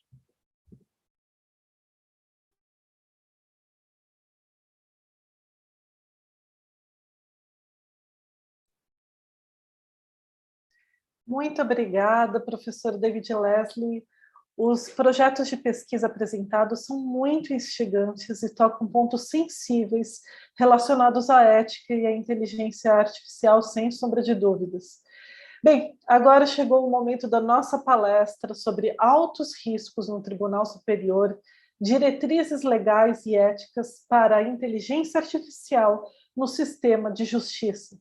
E dessa forma, eu convido para compor a mesa o nosso palestrante dessa noite, o professor Burkhard Schaffer, o qual é diretor e cofundador do Centro Script da Universidade de Edimburgo, sendo que é importante salientar que a Universidade de Edimburgo é uma das fundadoras do Instituto Alan Turing e é uma instituição que está desenvolvendo pesquisas de ponta na área de inteligência artificial. Então, fica a nossa recomendação para também acompanhar os trabalhos que estão sendo realizados, são muito importantes e também instigantes. O professor Schaffer é formado em Linguística e Computação, Filosofia, Lógica e Direito. Seu principal campo de pesquisa é a interface entre direito, tecnologia da computação e ciência em uma perspectiva jurídico-comparativa. Bem, o professor Schaffer possui mais de 120 artigos na área de direito e tecnologia e ele já foi PI em projetos de pesquisa, com um financiamento totalizando mais de 20 milhões de libras. Muito obrigada, professor Schaffer, por aceitar o nosso convite, sendo que a sua presença é muito importante para nós. Além disso, sabemos que, em razão da diferença de fuso horário, esse evento está ocorrendo agora às 10h30 da noite no Reino Unido. Então, mais uma vez, o meu agradecimento por aceitar fazer esse evento nesse momento já do avançar da noite. E, desse modo, meus agradecimentos em nome da área de Humanidades do C4AI, por aceitar gentilmente o nosso convite, pois a sua palestra abordará um tema muito sensível e relevante para toda a sociedade. Minhas saudações e cumprimentos. E também gostaria de chamar para compor a mesa como mediador o professor Guilherme Ary Plonsky. O professor Ary Plonsky é diretor do Instituto de Estudos Avançados da USP. Ele é mestre, doutor e livre docente em Engenharia de Produção na USP. É professor titular do Departamento de Administração da Faculdade de Economia, Administração e Contabilidade da USP e é professor associado do Departamento de Engenharia de Produção da Escola Politécnica, também da USP. A sua principal linha de pesquisa é Política e Gestão de Inovação Tecnológica. O professor Plonsky, eu primeiramente gostaria de agradecer por aceitar o nosso convite para mediar essa mesa de hoje, e também gostaria de agradecer em nome da área de Humanidades do C4AI por todo o apoio prestado pelo Instituto de Estudos Avançados para a realização desse evento, desde a colaboração para a realização dos eventos preparatórios, as mesas que nós realizamos, até a contribuição para a publicação dos principais papers submetidos nesse evento. Muito obrigada. Professor Plonsky, seja bem-vindo, e agora a palavra é sua. Muito obrigado, boa noite, Cristina, boa noite a todos e a todas. Eu inicio agradecendo o privilégio de poder contribuir por meio da maravilhosa equipe do Instituto. Vários de vocês são pesquisadores, também pesquisadores do Instituto, e uma equipe de apoio muito boa que a gente tem. Agradecer o privilégio de podermos ter colaborado um pouquinho para que esse seminário internacional ocorra. Eu queria cumprimentar a liderança do Centro de Inteligência Artificial, na pessoa do professor Fábio Cosman, do parceiro Cláudio Pinhanês, da FAPESP, evidentemente, e, em particular, os organizadores deste evento. E não posso deixar de, também pedindo permissão, saindo um pouquinho do script, de mandar um abraço super carinhoso aos professores e amigos Glaser e Demi, que foram homenageados de maneira tão tocante e merecida há poucos minutos. A Cristina já apresentou a essência da trajetória do professor Schaffer, o nosso keynote speaker. Me permitam, então, apenas complementar com alguns elementos que me, enfim, impressionaram na sua trajetória e, na sequência, concluir com uma brevíssima reflexão a respeito do tema que ele vai tratar. E me permitam fazê-lo em inglês, porque já temos a distância causada, não é? Pelo fato de estarmos não fisicamente presentes, como nós gostaríamos de estar, mas mediados, então, por uma tela, vamos chamar assim. Então, eu gostaria também que, pelo menos em 2 ou 3 minutinhos, eu pudesse dirigir diretamente a ele, numa das línguas que ele fala, porque ele, como vocês vão ver, ele tem uma formação eclética também em termos das universidades nas quais ele estudou. So, dear Professor Schaffer, you're very welcome. It's my privilege on behalf of the organizers of this meeting to briefly, not introduce you, Professor Cristina already did it for our public, but just to mention some aspects that impressed me by reading your extensive and very relevant CV. First, I was impressed by the fact that you have a multidisciplinary period in different universities that brought you up intellectually. You studied theory of science, logic, theoretical linguistics, philosophy, and law in universities in 3 different countries: in Germany, in University of Mainz and Munich, in Italy, in Florence University of Florence, and in the UK, in the University of Lancaster. And this, I think, brings what is very characteristic of your journey, which is interdisciplinarity. And I feel it is very relevant for the Center for Artificial Intelligence, and it also speaks to our Institute for Advanced Studies that by definition is interdisciplinary. I would also mention that you are not only a researcher and a teacher, obviously. This is our main role in the university, but I understood from your curriculum that you are also what we call an academic entrepreneur. You are a co-founder and, as mentioned, the current director of SCRIP, which is a Scottish Research Centre for Intellectual Property and Technology Law, which was established in 2002, almost 20 years ago. You are also a co-founder and co-director of the Joseph Bell Center for Legal Reasoning and Forensic Statistics at the University of Edinburgh Law School. Anyhow, so, and obviously you also have a strong involvement in national and international organizations that promote the exchange between computer science and law.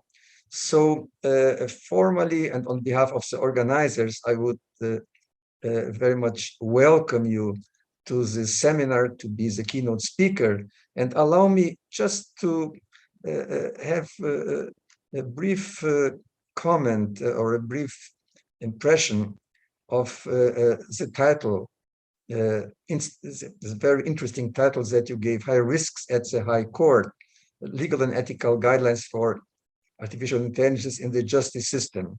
You mentioned high risks at the High Court. May I add 3 expressions to high risks and High Court? High tech, obviously, both in the sense that we are talking about advanced technology, but also the fact that we have high-tech corporations, which are, if we would like or not, involved in this area. As also Christina mentioned, we have high expectations of the use of artificial intelligence in the legal system, particularly in High Court, and these expectations are, I think, at least in the case of Brazil, mainly focused on high performance. High performance means not only being, let's say, just as it is, or justice, and as was presented in the previous talk by the Alan Turing Institute, but also what is important in Brazil in general for the justice system is also the issue of timing. Things in our systems of justice take a long time, and sometimes this is not good. So with this virtual high five, high risks, high court, high tech, high expectations, high performance, I would now informally welcome you to São Paulo, to the University of São Paulo, to the Center for Artificial Intelligence, and we celebrate a special occasion to learn from you and to interact with you. We'll have your presentation, and then around half an hour for questions and answers. Please, Professor Schaffer. Okay, thanks a lot. Thank you so much for your kind invitation. I just realized I think I shared the wrong screen. Can you? Yep, my PowerPoint now. It's really a pity that we have to do it online. I very fondly remember my last time I was in Sao Paulo, and I would have loved to be with you tonight. But we will make do with what we have. And again, very many thanks for your kind words and your kind introduction. The high five. I really should have thought of that. That is excellent. The next version of this talk will definitely feature them. What I want to talk about to you today is really the use of AI in the justice system. So one very specific application of AI in which I was involved over the last 25 years. We built legal expert systems back in the 1990s when AI was still symbolic logic paradigm, symbolic manipulation paradigm. That obviously fell out of favor when the second AI winter struck. And that was really when I moved to law and became a regulator rather than a builder. And these days, with resurgent interest in AI, I'm very pleased to be able to divide my time again between the building of legal tech and the regulation of legal tech.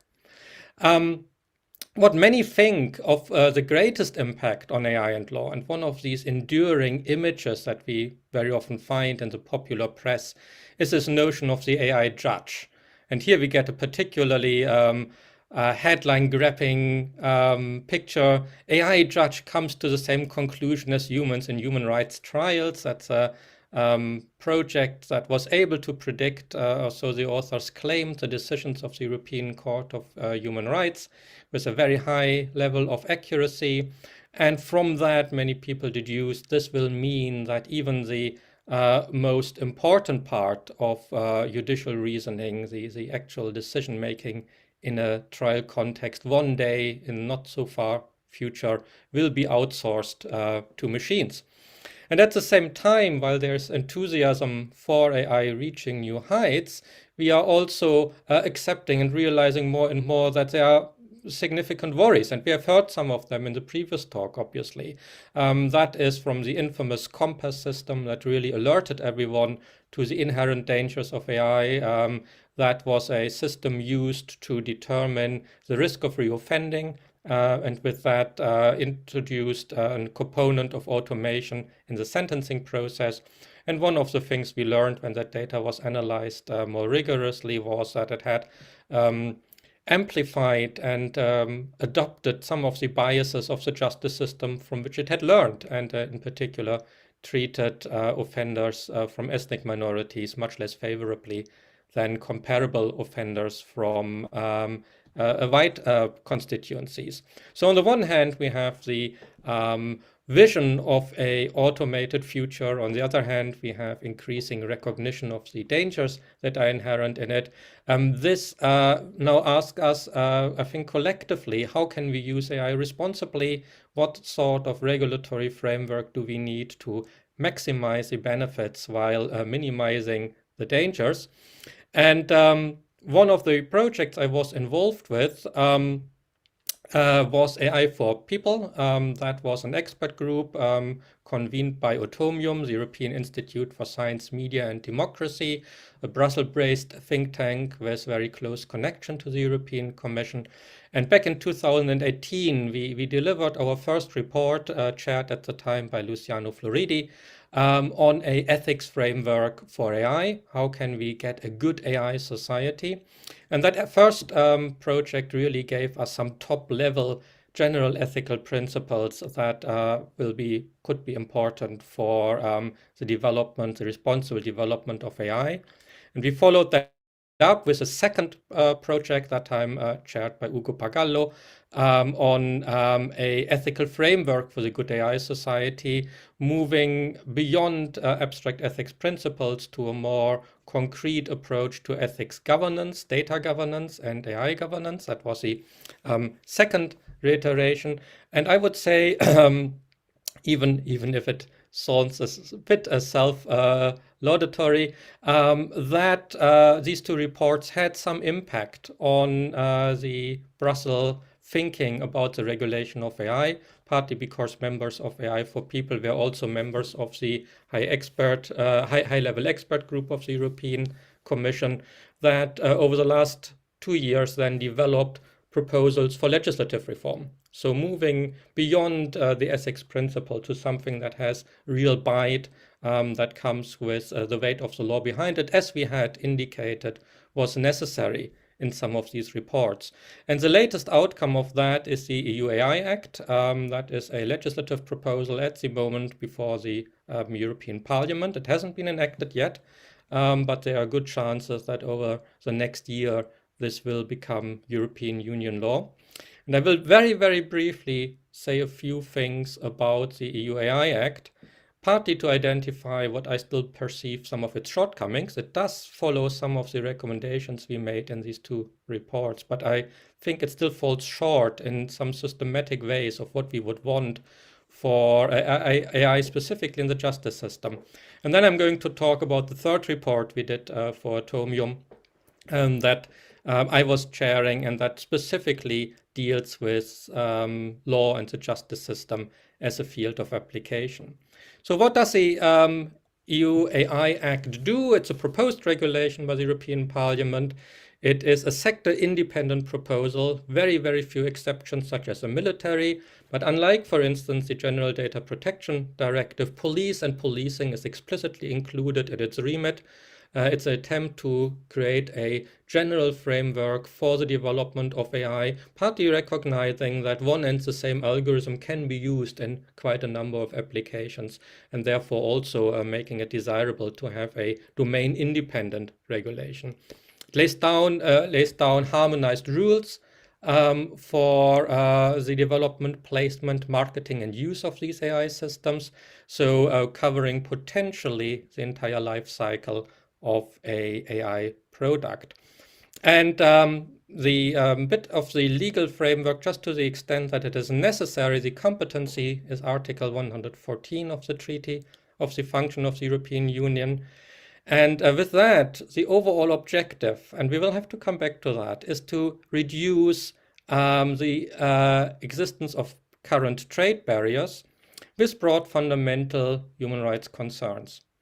So the main objective is reducing trade barriers, and the way to do this is to create a base level of human rights. That means once a system meets that threshold, once a system can be certified to adhere to the basic standards of European human rights framework, then every member state should accept that system also on its territory and not impose unnecessary further regulation on it. The main enforcement body is a market surveillance authority, and very similar to things that we find in the European Union in product and liability law. So essentially it treats AI as a specific type of product. And for me already here, there are two reasons to pause just for a second. On the one hand, obviously, reducing of trade barriers is very, very welcome, and we definitely want a frictionless trade within the European Union. But law always was a little bit different there. Even despite significant harmonization efforts, the different European nation states maintain control of their legal system. And they obviously are deeply steeped in history. German law, French law, the UK, until very recently, have long and proud traditions, legal traditions that have developed their own forms and expressions and procedures. And even though there was a significant convergence on the level of formal law, I agree with Pierre Legrand in many ways that the specific legal mentalité, the way of thinking, the way to understand law and its role in society still differs substantially between the European member states. And now we face a slightly paradoxical situation, potentially, that if I'm a trained lawyer in Germany and I want to practice in Ireland, I still have to pass the Irish professional requirements. And if I'm a Spanish trained lawyer and I want to practice in Germany, I still have to go through a conversion course, because the practice of law by humans remains a prerogative of the member states. But at least potentially, the AI Act, through its lowering of trade barriers, will mean that a legal tech product developed in Spain, and at least initially trained on Spanish law, can be offered as a service also in Germany. And conversely, a German delivered and built system might be have the right automatically to deliver services in Ireland. So here we find potentially at least this slightly worrying situation that AIs and machines have already more rights than humans. And I think that is something that should give us at least a little bit of pause. The second thing to consider here is that the EU treats AIs as a product. And we can wonder in the legal system if we should think of justice as a product, or if there are other values, other considerations that we should consider that make it inappropriate to frame the adequacy and the correctness of an AI tool through the lens of product liability law and through the mechanisms to, that ensure correct working of products. So these are already the first two things that I would just like to throw into the room, because I think what they indicate is that in order to understand legal tech, we really have to be legal philosophers first and foremost. We have to understand what concept of justice is enshrined and hard-baked into our legal system, and how it differs maybe from solutions that another country has chosen, which are also valid on its own terms, but still express very different cultural and normative decisions. The EU AI Act takes a risk-based approach. It distinguishes systems that have an acceptable risk and that are prohibited from those that are high risk, limited risk, and minimal risk. Those with limited risk and minimal risk will face a very light touch regulatory regime. Those with high risk, potentially a more significant compliance burden. And legal tech, just to talk about unacceptable risk, that includes most forms of facial recognition technology in particular. Initially, all FR was supposed to be prohibited. That has been watered down a little bit. Certain forms of manipulation, deep fakes, things like that, they all fall into the unacceptable risk category. Most of the applications that in the justice system concern us fall into the high risk category. And these are those systems that pose a high risk to health, safety, and fundamental rights. So for that reason alone, judicial or quasi-judicial decision-making will typically form part of a high-risk system, and is either part of an already regulated system, such as medical devices, or in one of these 8 fields that are particularly sensitive. And what we find here is access to and enjoyment of essential services and benefits. And that means, for instance, the social security law, claims under social security law, all of these would fall under the high-risk category, law enforcement, but also the administration of justice and democracy. So almost all legal tech will fall in one form or the other in this higher risk category.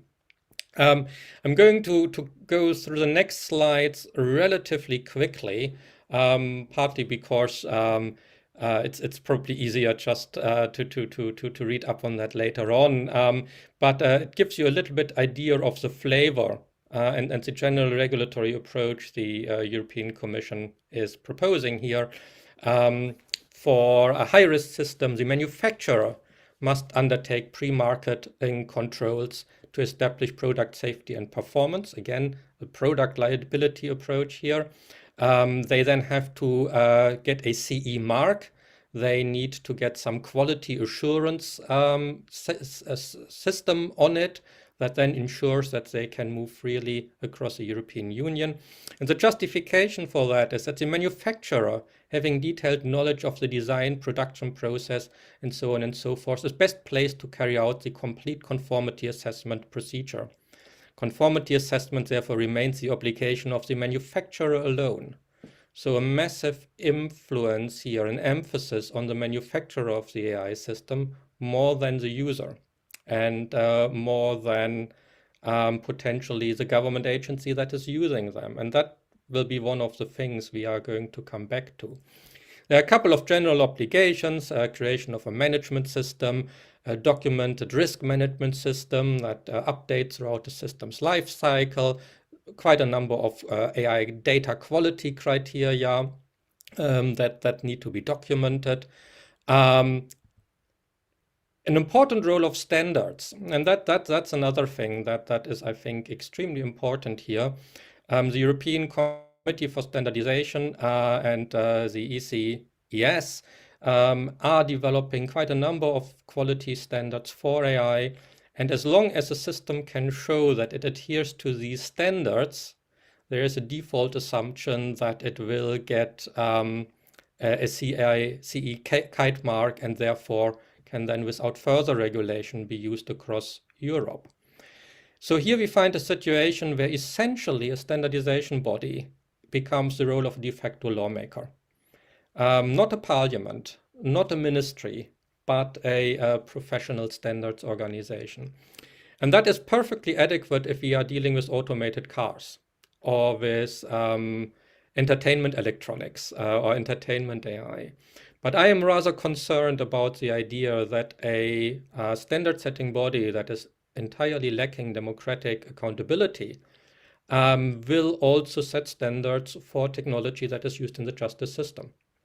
Imagine the outcry that we would have if our judges were to be evaluated by the European Committee for Standardization and had to undergo tests according to their standards. We would deem this as utterly unacceptable. There would be an outcry, and rightly so. The idea that as a judge you are subordinate to a totally unelected and unauthorized standard-setting body would be anathema.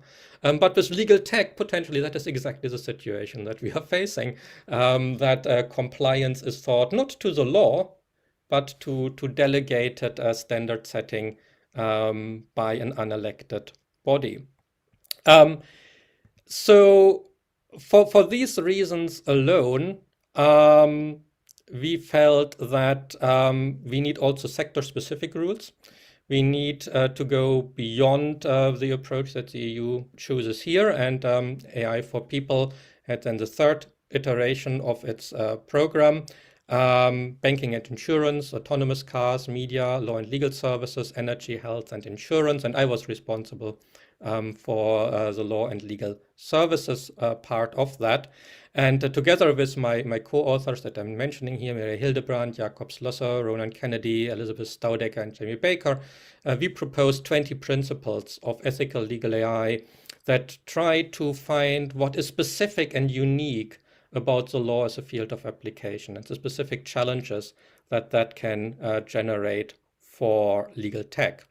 And as a foundational principle, we've identified the rule of law, and that any AI system must respect the integrity of the legal system, the values inscribed therein, and adhere to practical and effective respect for the rule of law. And for that, it is necessary, we think, that any proposal for legal technology should be very explicit about what problem it supposedly solves, what problem it will not solve, and what problems it may create into the future. One of the things that we find very often when we are looking at legal tech projects across the world is that they are very ambiguous about the type of problem they want to solve in reality. And very often a cost dimension, cost-cutting dimension, that very clearly drives the development is less explicitly stated than some other alleged benefits that accrue from that. And that is, I think, something we find very problematic. The respect for the rule of law also means that there's a respect for the integrity of the legal system. And that is for us, that was very important for me, also something that is organically grown. That is the different histories and traditions of a legal system, which can't be separated from the law simply as a body of text. And that is one of the things that I think legal AI has to adhere to. Oops.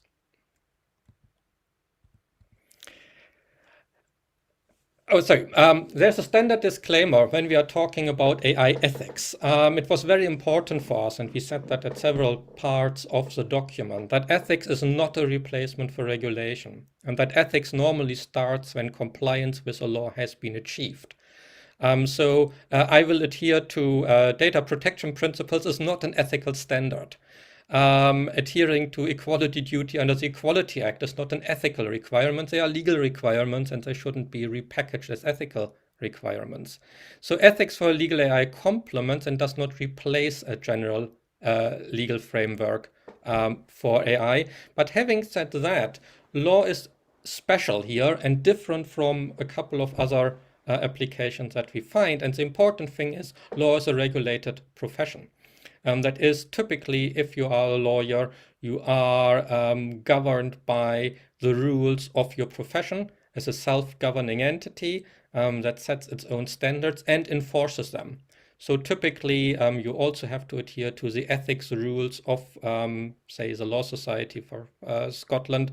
And if you violate these principles, you get debarred, you get kicked out. So here we have ethics with enforcement, which is rather unusual.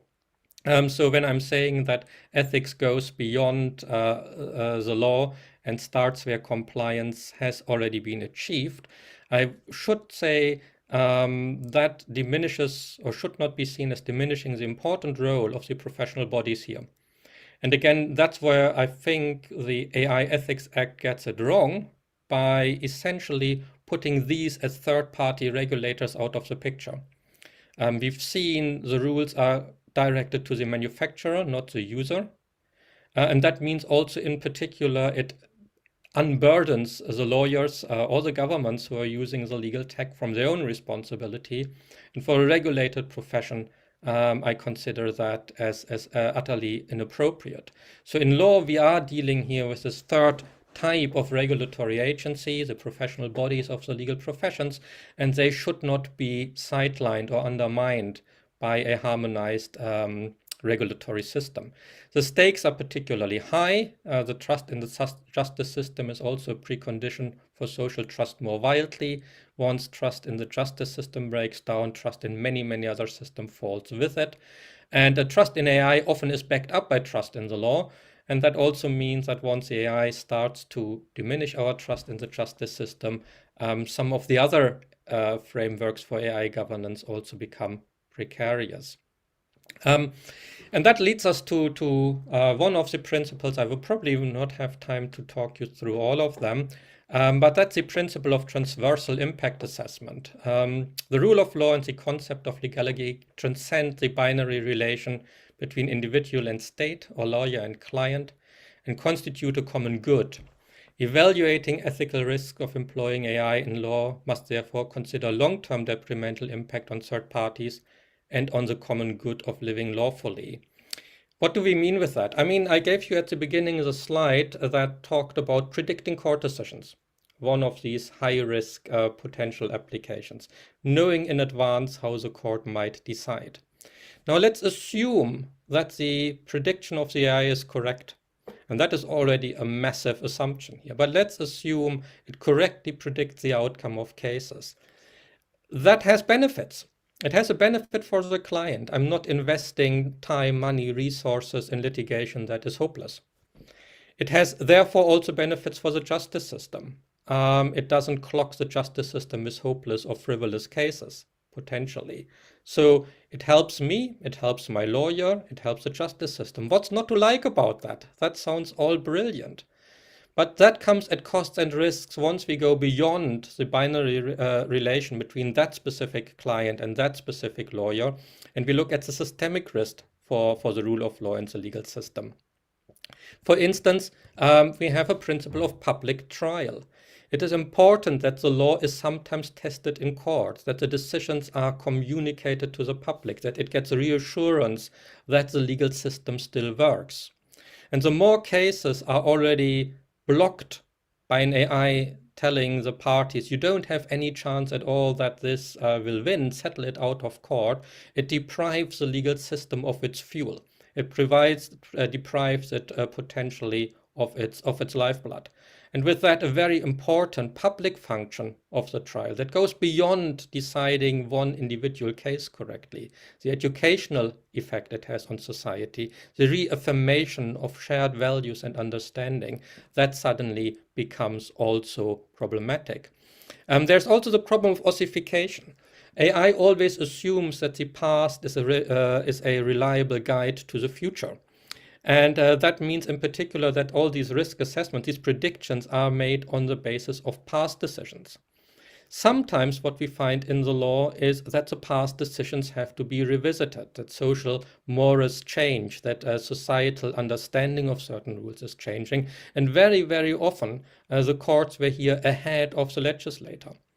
If you had asked on Saturday, the 17th of May, 1984, any lawyer in Scotland, how the courts would decide on the very next day a highly influential marital rape case, they all would have predicted the court to find in favor of the accused. Everyone agreed at that point Scots law does not recognize marital rape as an offense. They would have all been wrong, because the court did something extremely courageous and extremely unexpected and created this new offense. Had the client been advised by an AI that they were not having any chance at all, that case would never have reached the court, and it would never have resulted in such an influential decision that overturned centuries of jurisprudence. So we are again facing here a systemic risk that necessary innovation in the legal system is blocked because an AI has already made an adverse risk assessment. So I think an ethically competent analysis needs to look beyond the individual users, individual client and their risks to the long-term effects that it can have on the justice system. I already mentioned the general principle here. Yes, the principle of ultimate responsibility, that is, I think, one of these points, again, where we disagreed with the AI Act. We do think that the use of an AI tool is an exercise of professional judgment. And as members of a profession, lawyers have particularly ethical responsibilities for the tools they choose for the discharge of the responsibility towards the collective and towards their clients. Lawyers are also officers of the court. Their duty transcends the duty to their client. So they have collectively and individually a high responsibility here that they can't offload to the manufacturer in the way the AI Act envisages that. So this specific set of principles reiterates the unique responsibility that lawyers as members of a regulated profession have for the choice of their tools, including AI as a tool. And then one other way in which law is special, and that is one of the things that again resonates with some of the things I said earlier. Law is not just a way of reaching the right decision in the individual case. It's not like medicine, where the diagnosis has to be right, and if the diagnosis is right, the client will get better. Law fulfills other function in addition. It's more than just a legal technique. It creates a specific type of collective identity. Every German school child grows up with that story that you see depicted here on the bottom. That is the Miller of Sanssouci. Frederick the Great, the king, being annoyed by the noise that mill is making and saying, I want it to be burnt down. And the miller says, you can't do this. The law is on my side. And this was a sort of pivotal moment in history where a citizen was willing to assert his rights even in the face of an absolute monarch. So the change from absolute to constitutional monarchy. These are stories, these are important narratives that we tell ourselves.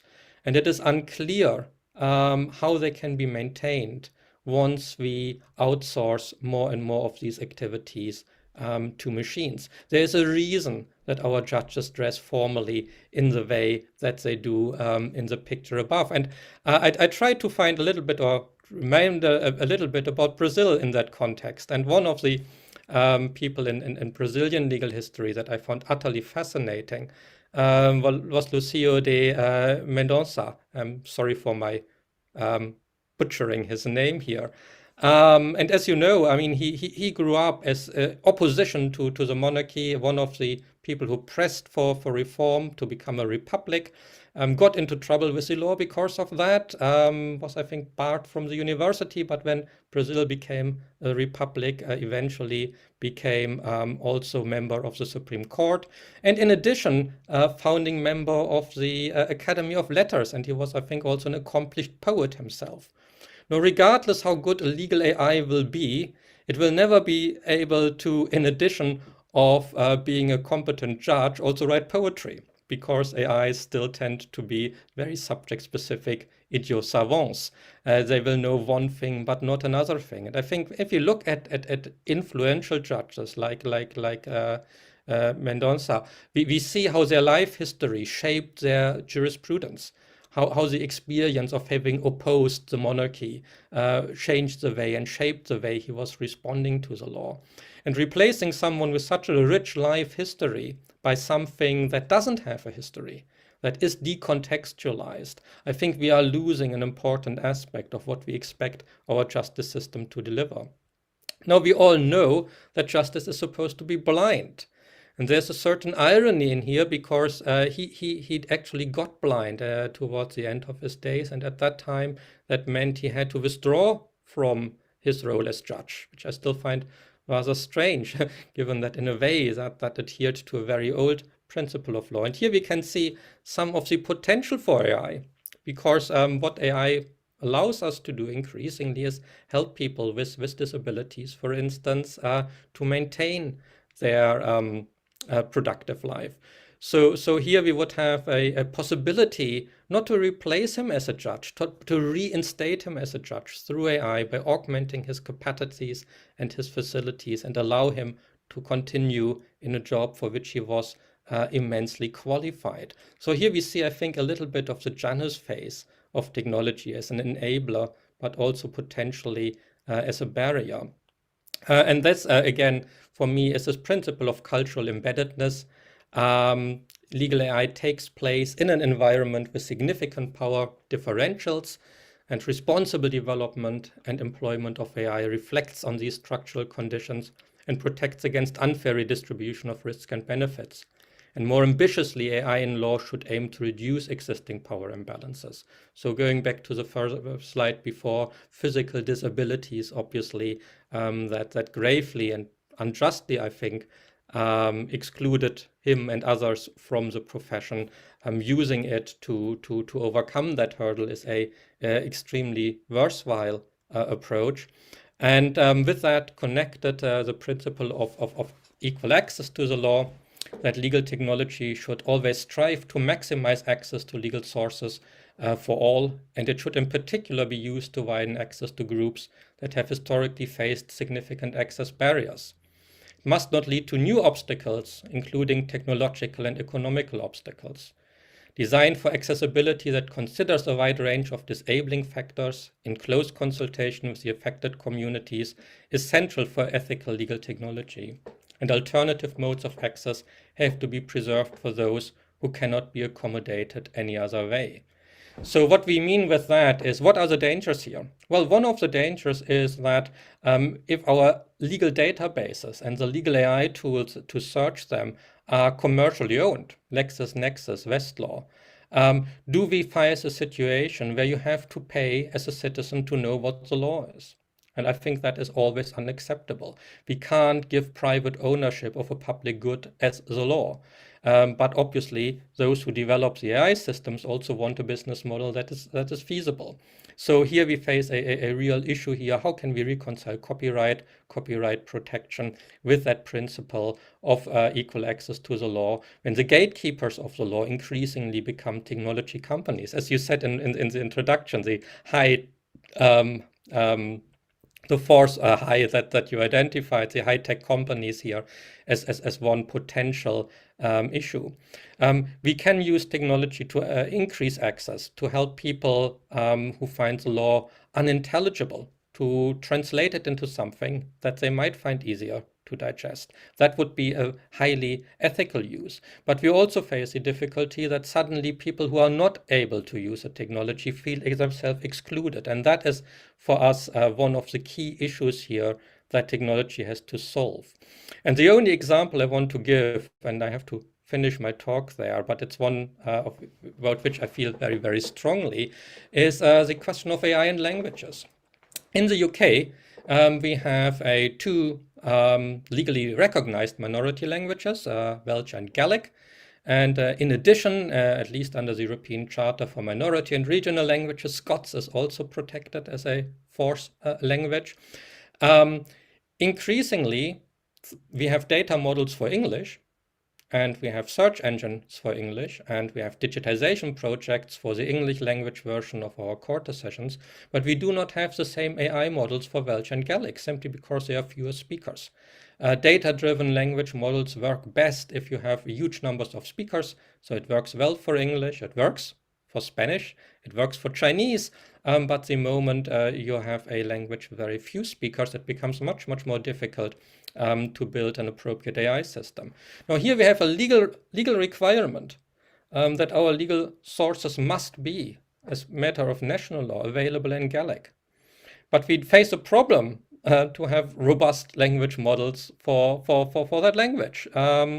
And that is, I think, a potential danger here, that what is technologically possible might push these minority languages even further into marginalization, where what we would want is to use technology to make it easier for them to access the law in the language that they understand. And that obviously is also the situation in Brazil, where obviously you speak this, at least regionally, I understand, is recognized Hunsrück Deutsch as an officially recognized languages, but in addition, 218 languages, 201 of them indigenous, 17 non-indigenous.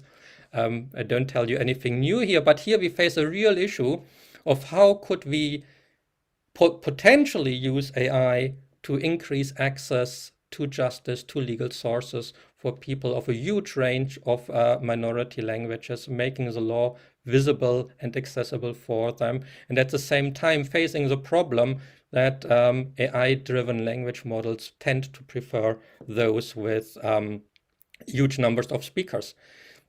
Minority languages obviously often trace social exclusion, and also for that, things like access, increased access, like automated translation of court proceedings, simplification, automated simplification of court proceedings could be extremely valuable, but can hinder access for minority speakers if your chatbot only listens in English.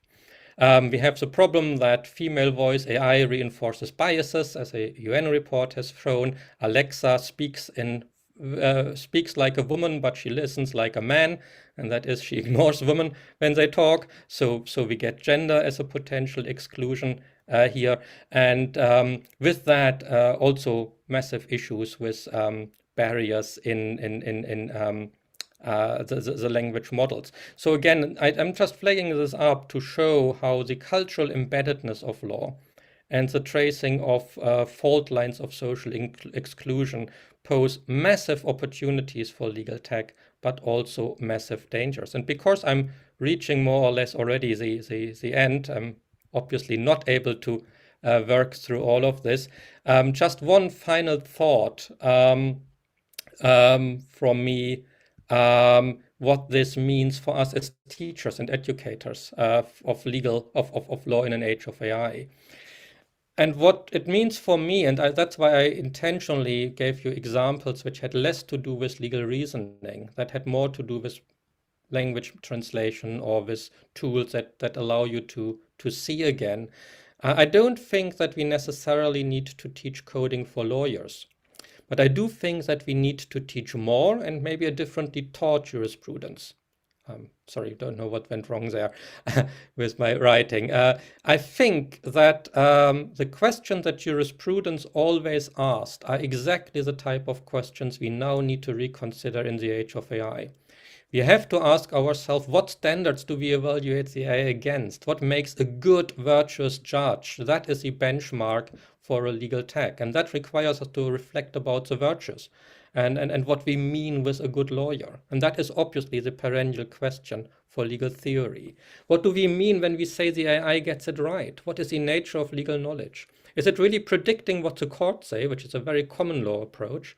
Or is it to correctly identify an abstract heaven of legal concepts and come to the scientifically true answer?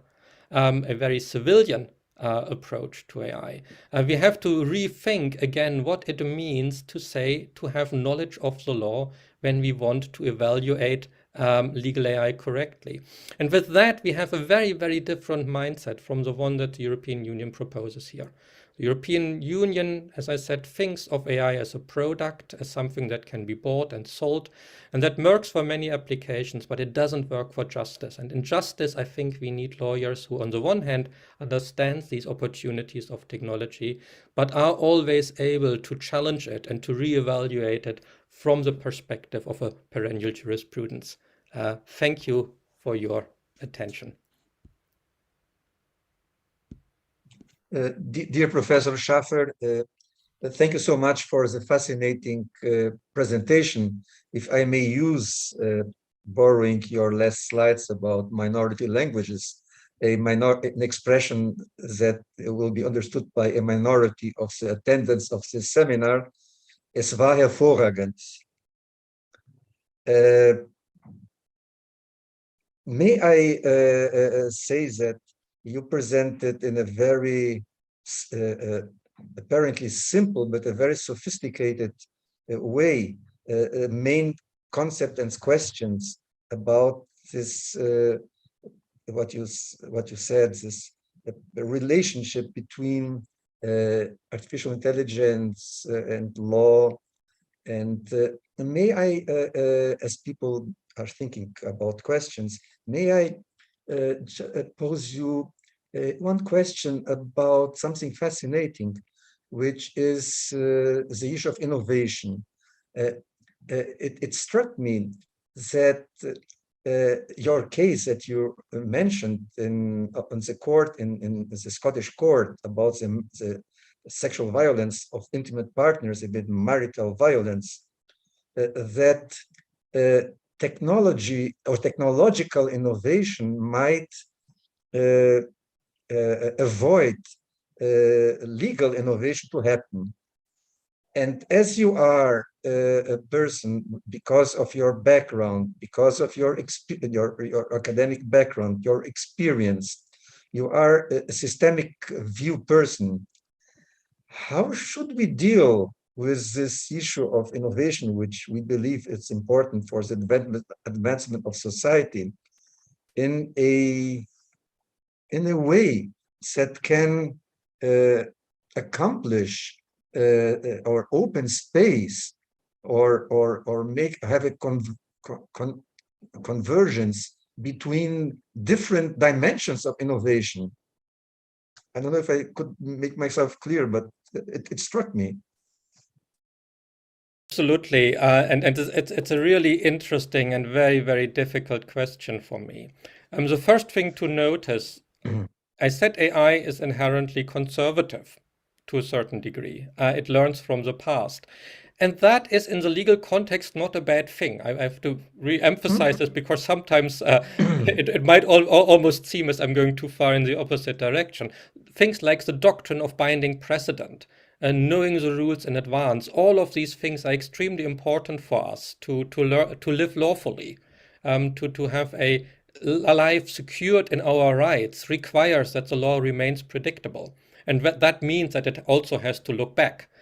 So that is definitely always was one aspect of the law, but it was never the only aspect of the law. We always mitigated the formalist approach and the rigorous predictability of the law with things that then allowed us to transcend it, to go beyond it.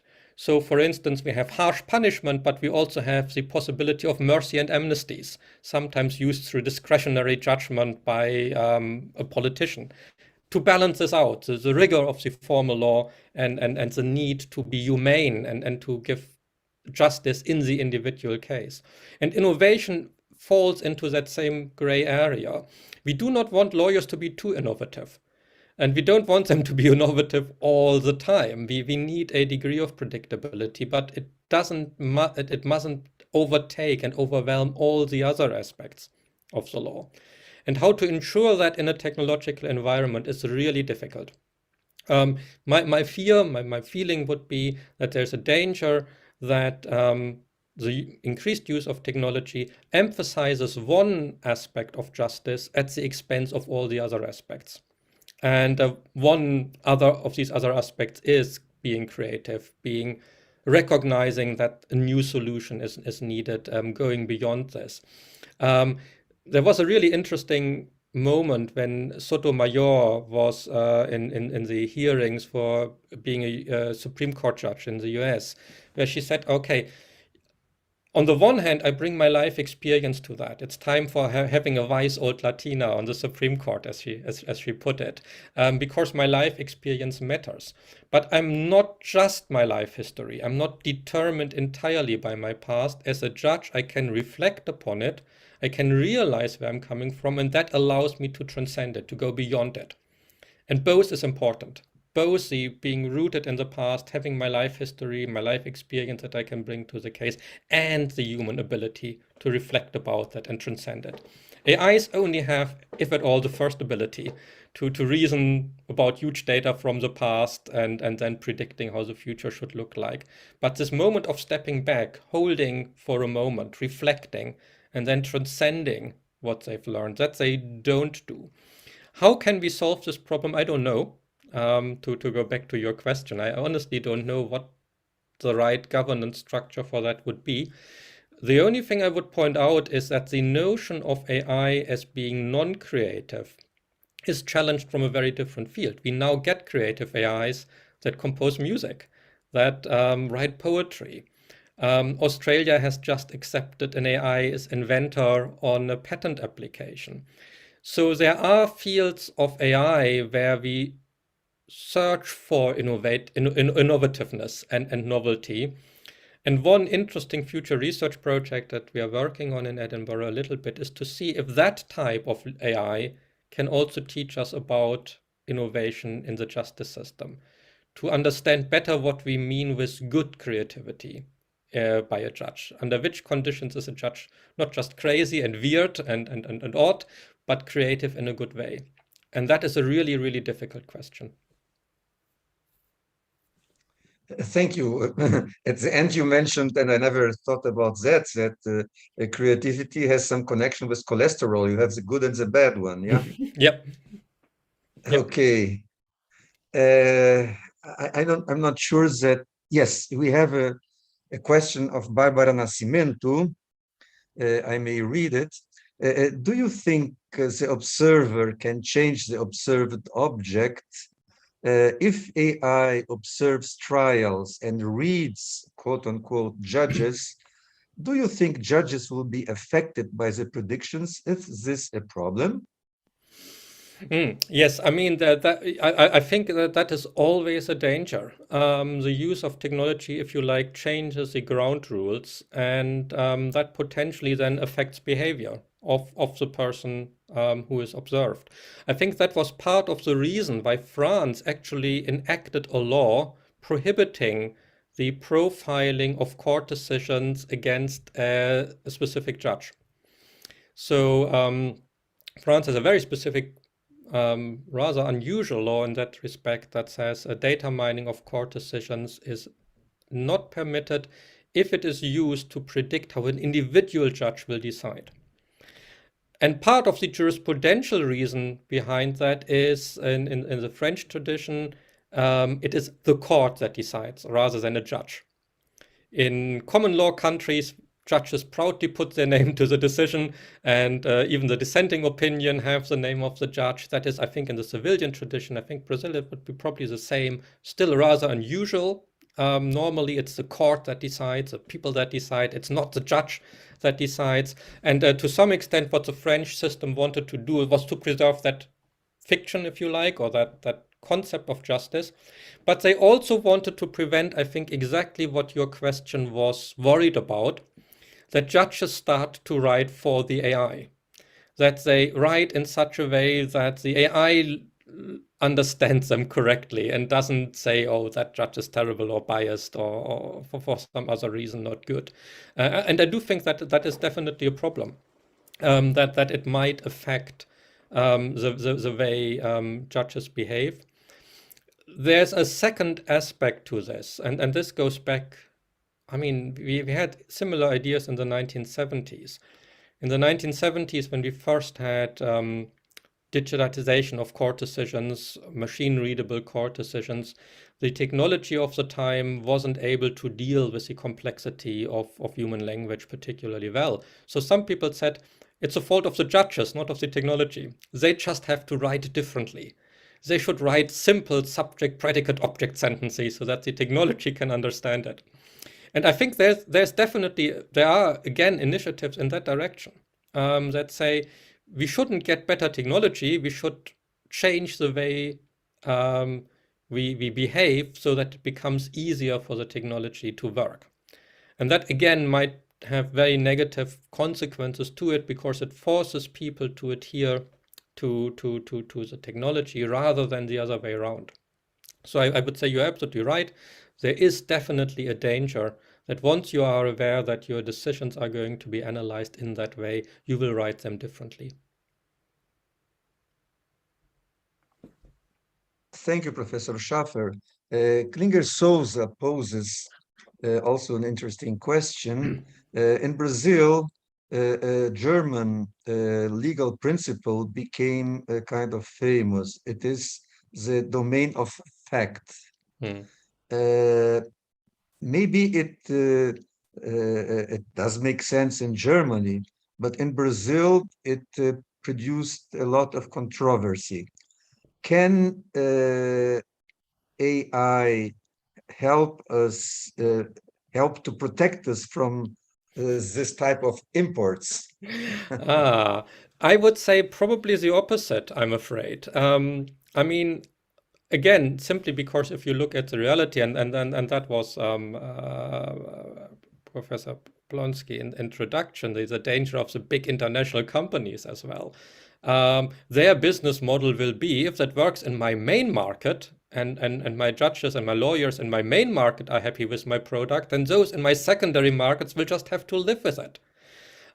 So I would say there could be much more of transfer of legal concepts through the back door, just in the way, say, a search engine is set up, just the way in which information retrieval for courts work, because one model that works well in one big jurisdiction is transposed to other jurisdictions.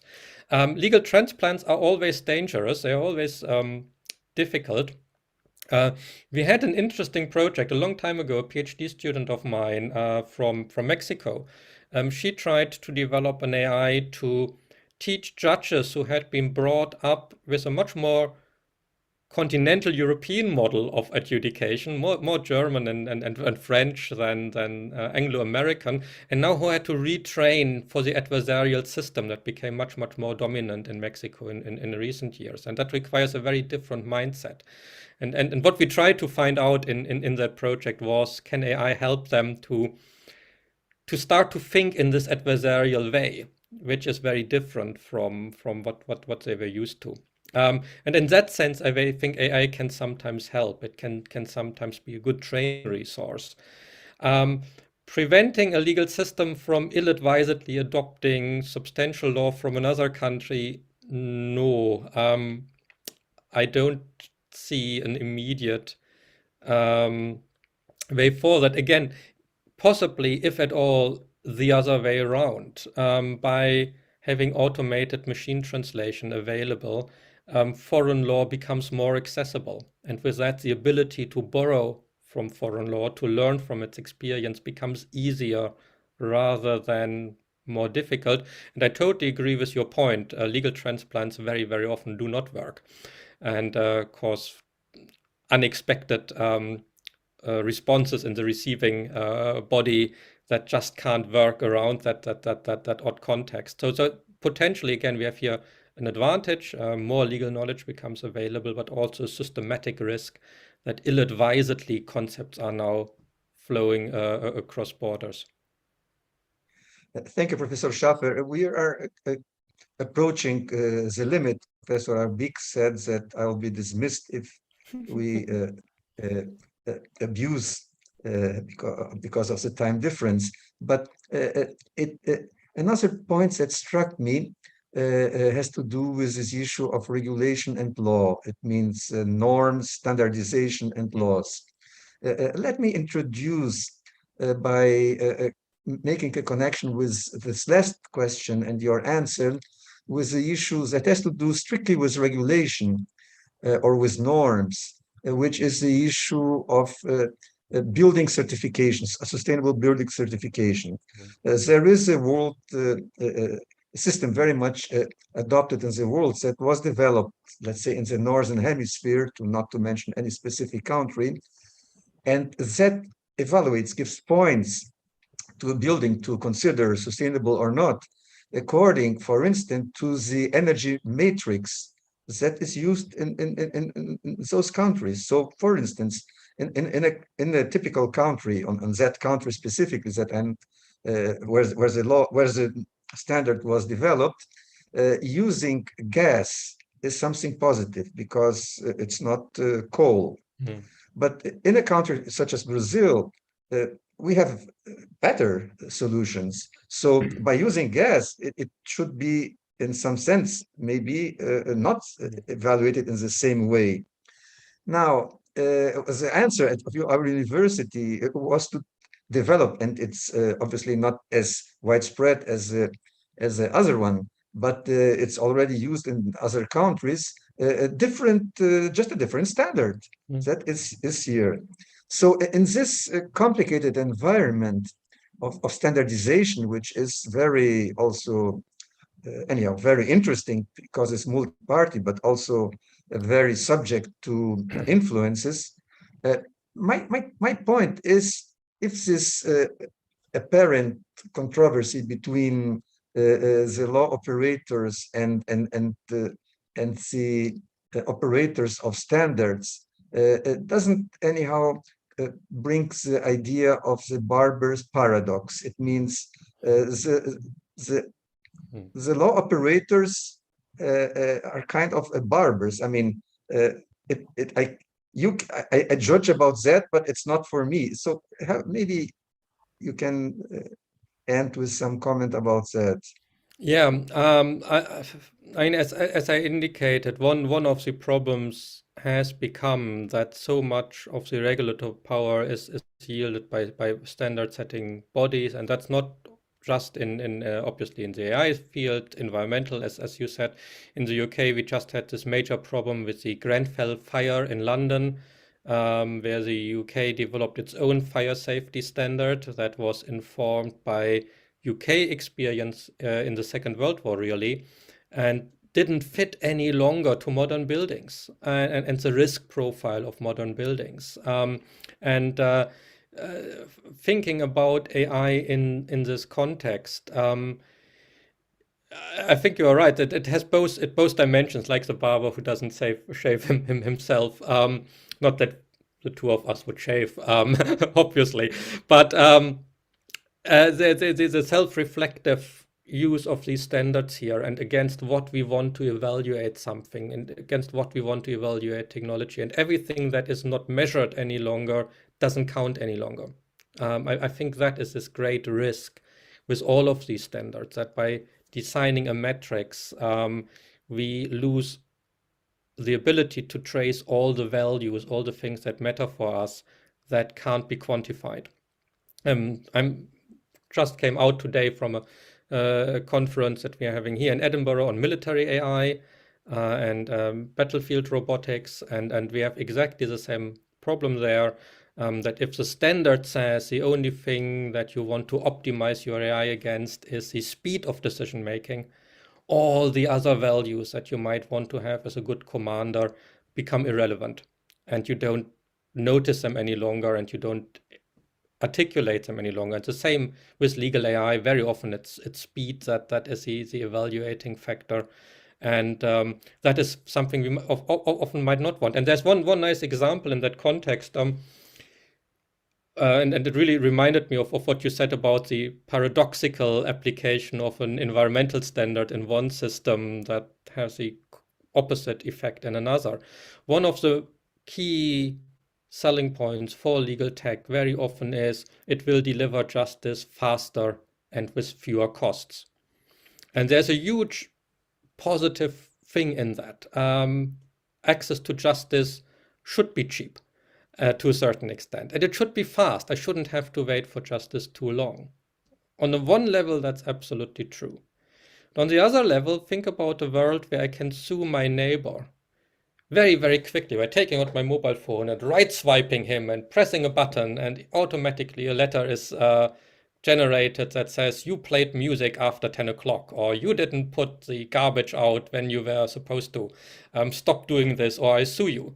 Or every time I see on Twitter something I find mildly offensive and start a defamation lawsuit. You could make the argument that the costs of our legal system also play a beneficial role to maintain social peace by making people think twice before they go to court, by trying to find a peaceful, friendly settlement. You don't always have to sue your neighbor, your family, some anonymous guy on the internet. There are other ways. And sometimes the time delay that our bureaucracy generates allows us to reflect, to not act out of anger, to rethink things. And that is the point where this metrics that in many, many contexts works correctly, cheap and fast is good, can suddenly have negative social consequences if it increases litigiousness and conflict. And that is exactly the problem of the standard setting. If the standard only values speed, then it will measure only speed, and the only thing that will count is speed, and all the other values that we also cherish, they become marginalized. And that is, again, one of these huge challenges to see which values have been silenced by that specific technology, and is that creating a problem? Professor Schaffer, I don't know how to thank you for your candid presentation, so dense, so full of good examples, so enriching, and it's a great start for our seminar.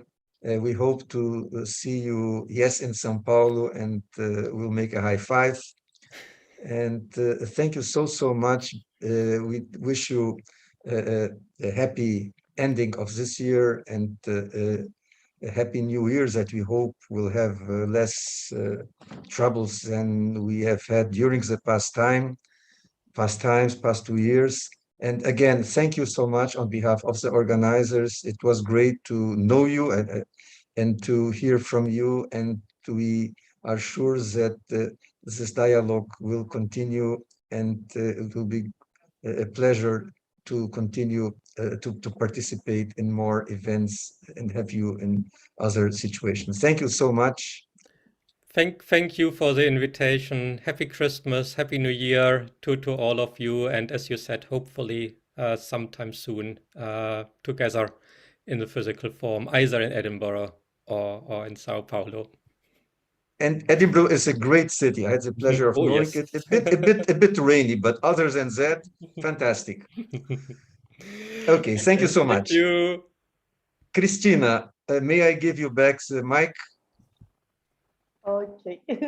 Muito obrigada novamente, professor Burkhard Schaffer e professor Ary Plonsky. Agradeço pela excelente apresentação, inclusive até a menção do Lúcio de Mendonça, que foi aluno da Faculdade de Direito da USP e poeta, né? Eu sou formada na Faculdade de Direito do Largo São Francisco, então, na hora que eu escutei, porque nós aprendemos, quando a gente entra na faculdade, a gente escuta muito sobre os poetas, enfim, principalmente a gente teve muitas influências no romantismo, então achei excelente a menção quando eu escutei, e achei um ótimo exemplo para comparar a questão de direito. Não é só uma regra que você simplesmente analisa de forma estatística, né? Tem a questão do contexto, tem a questão da história. Então, foi excelente a apresentação e excelente a mediação, professor Ary Plonsky, excelentes colocações. Muito obrigada mesmo por aceitar o nosso convite,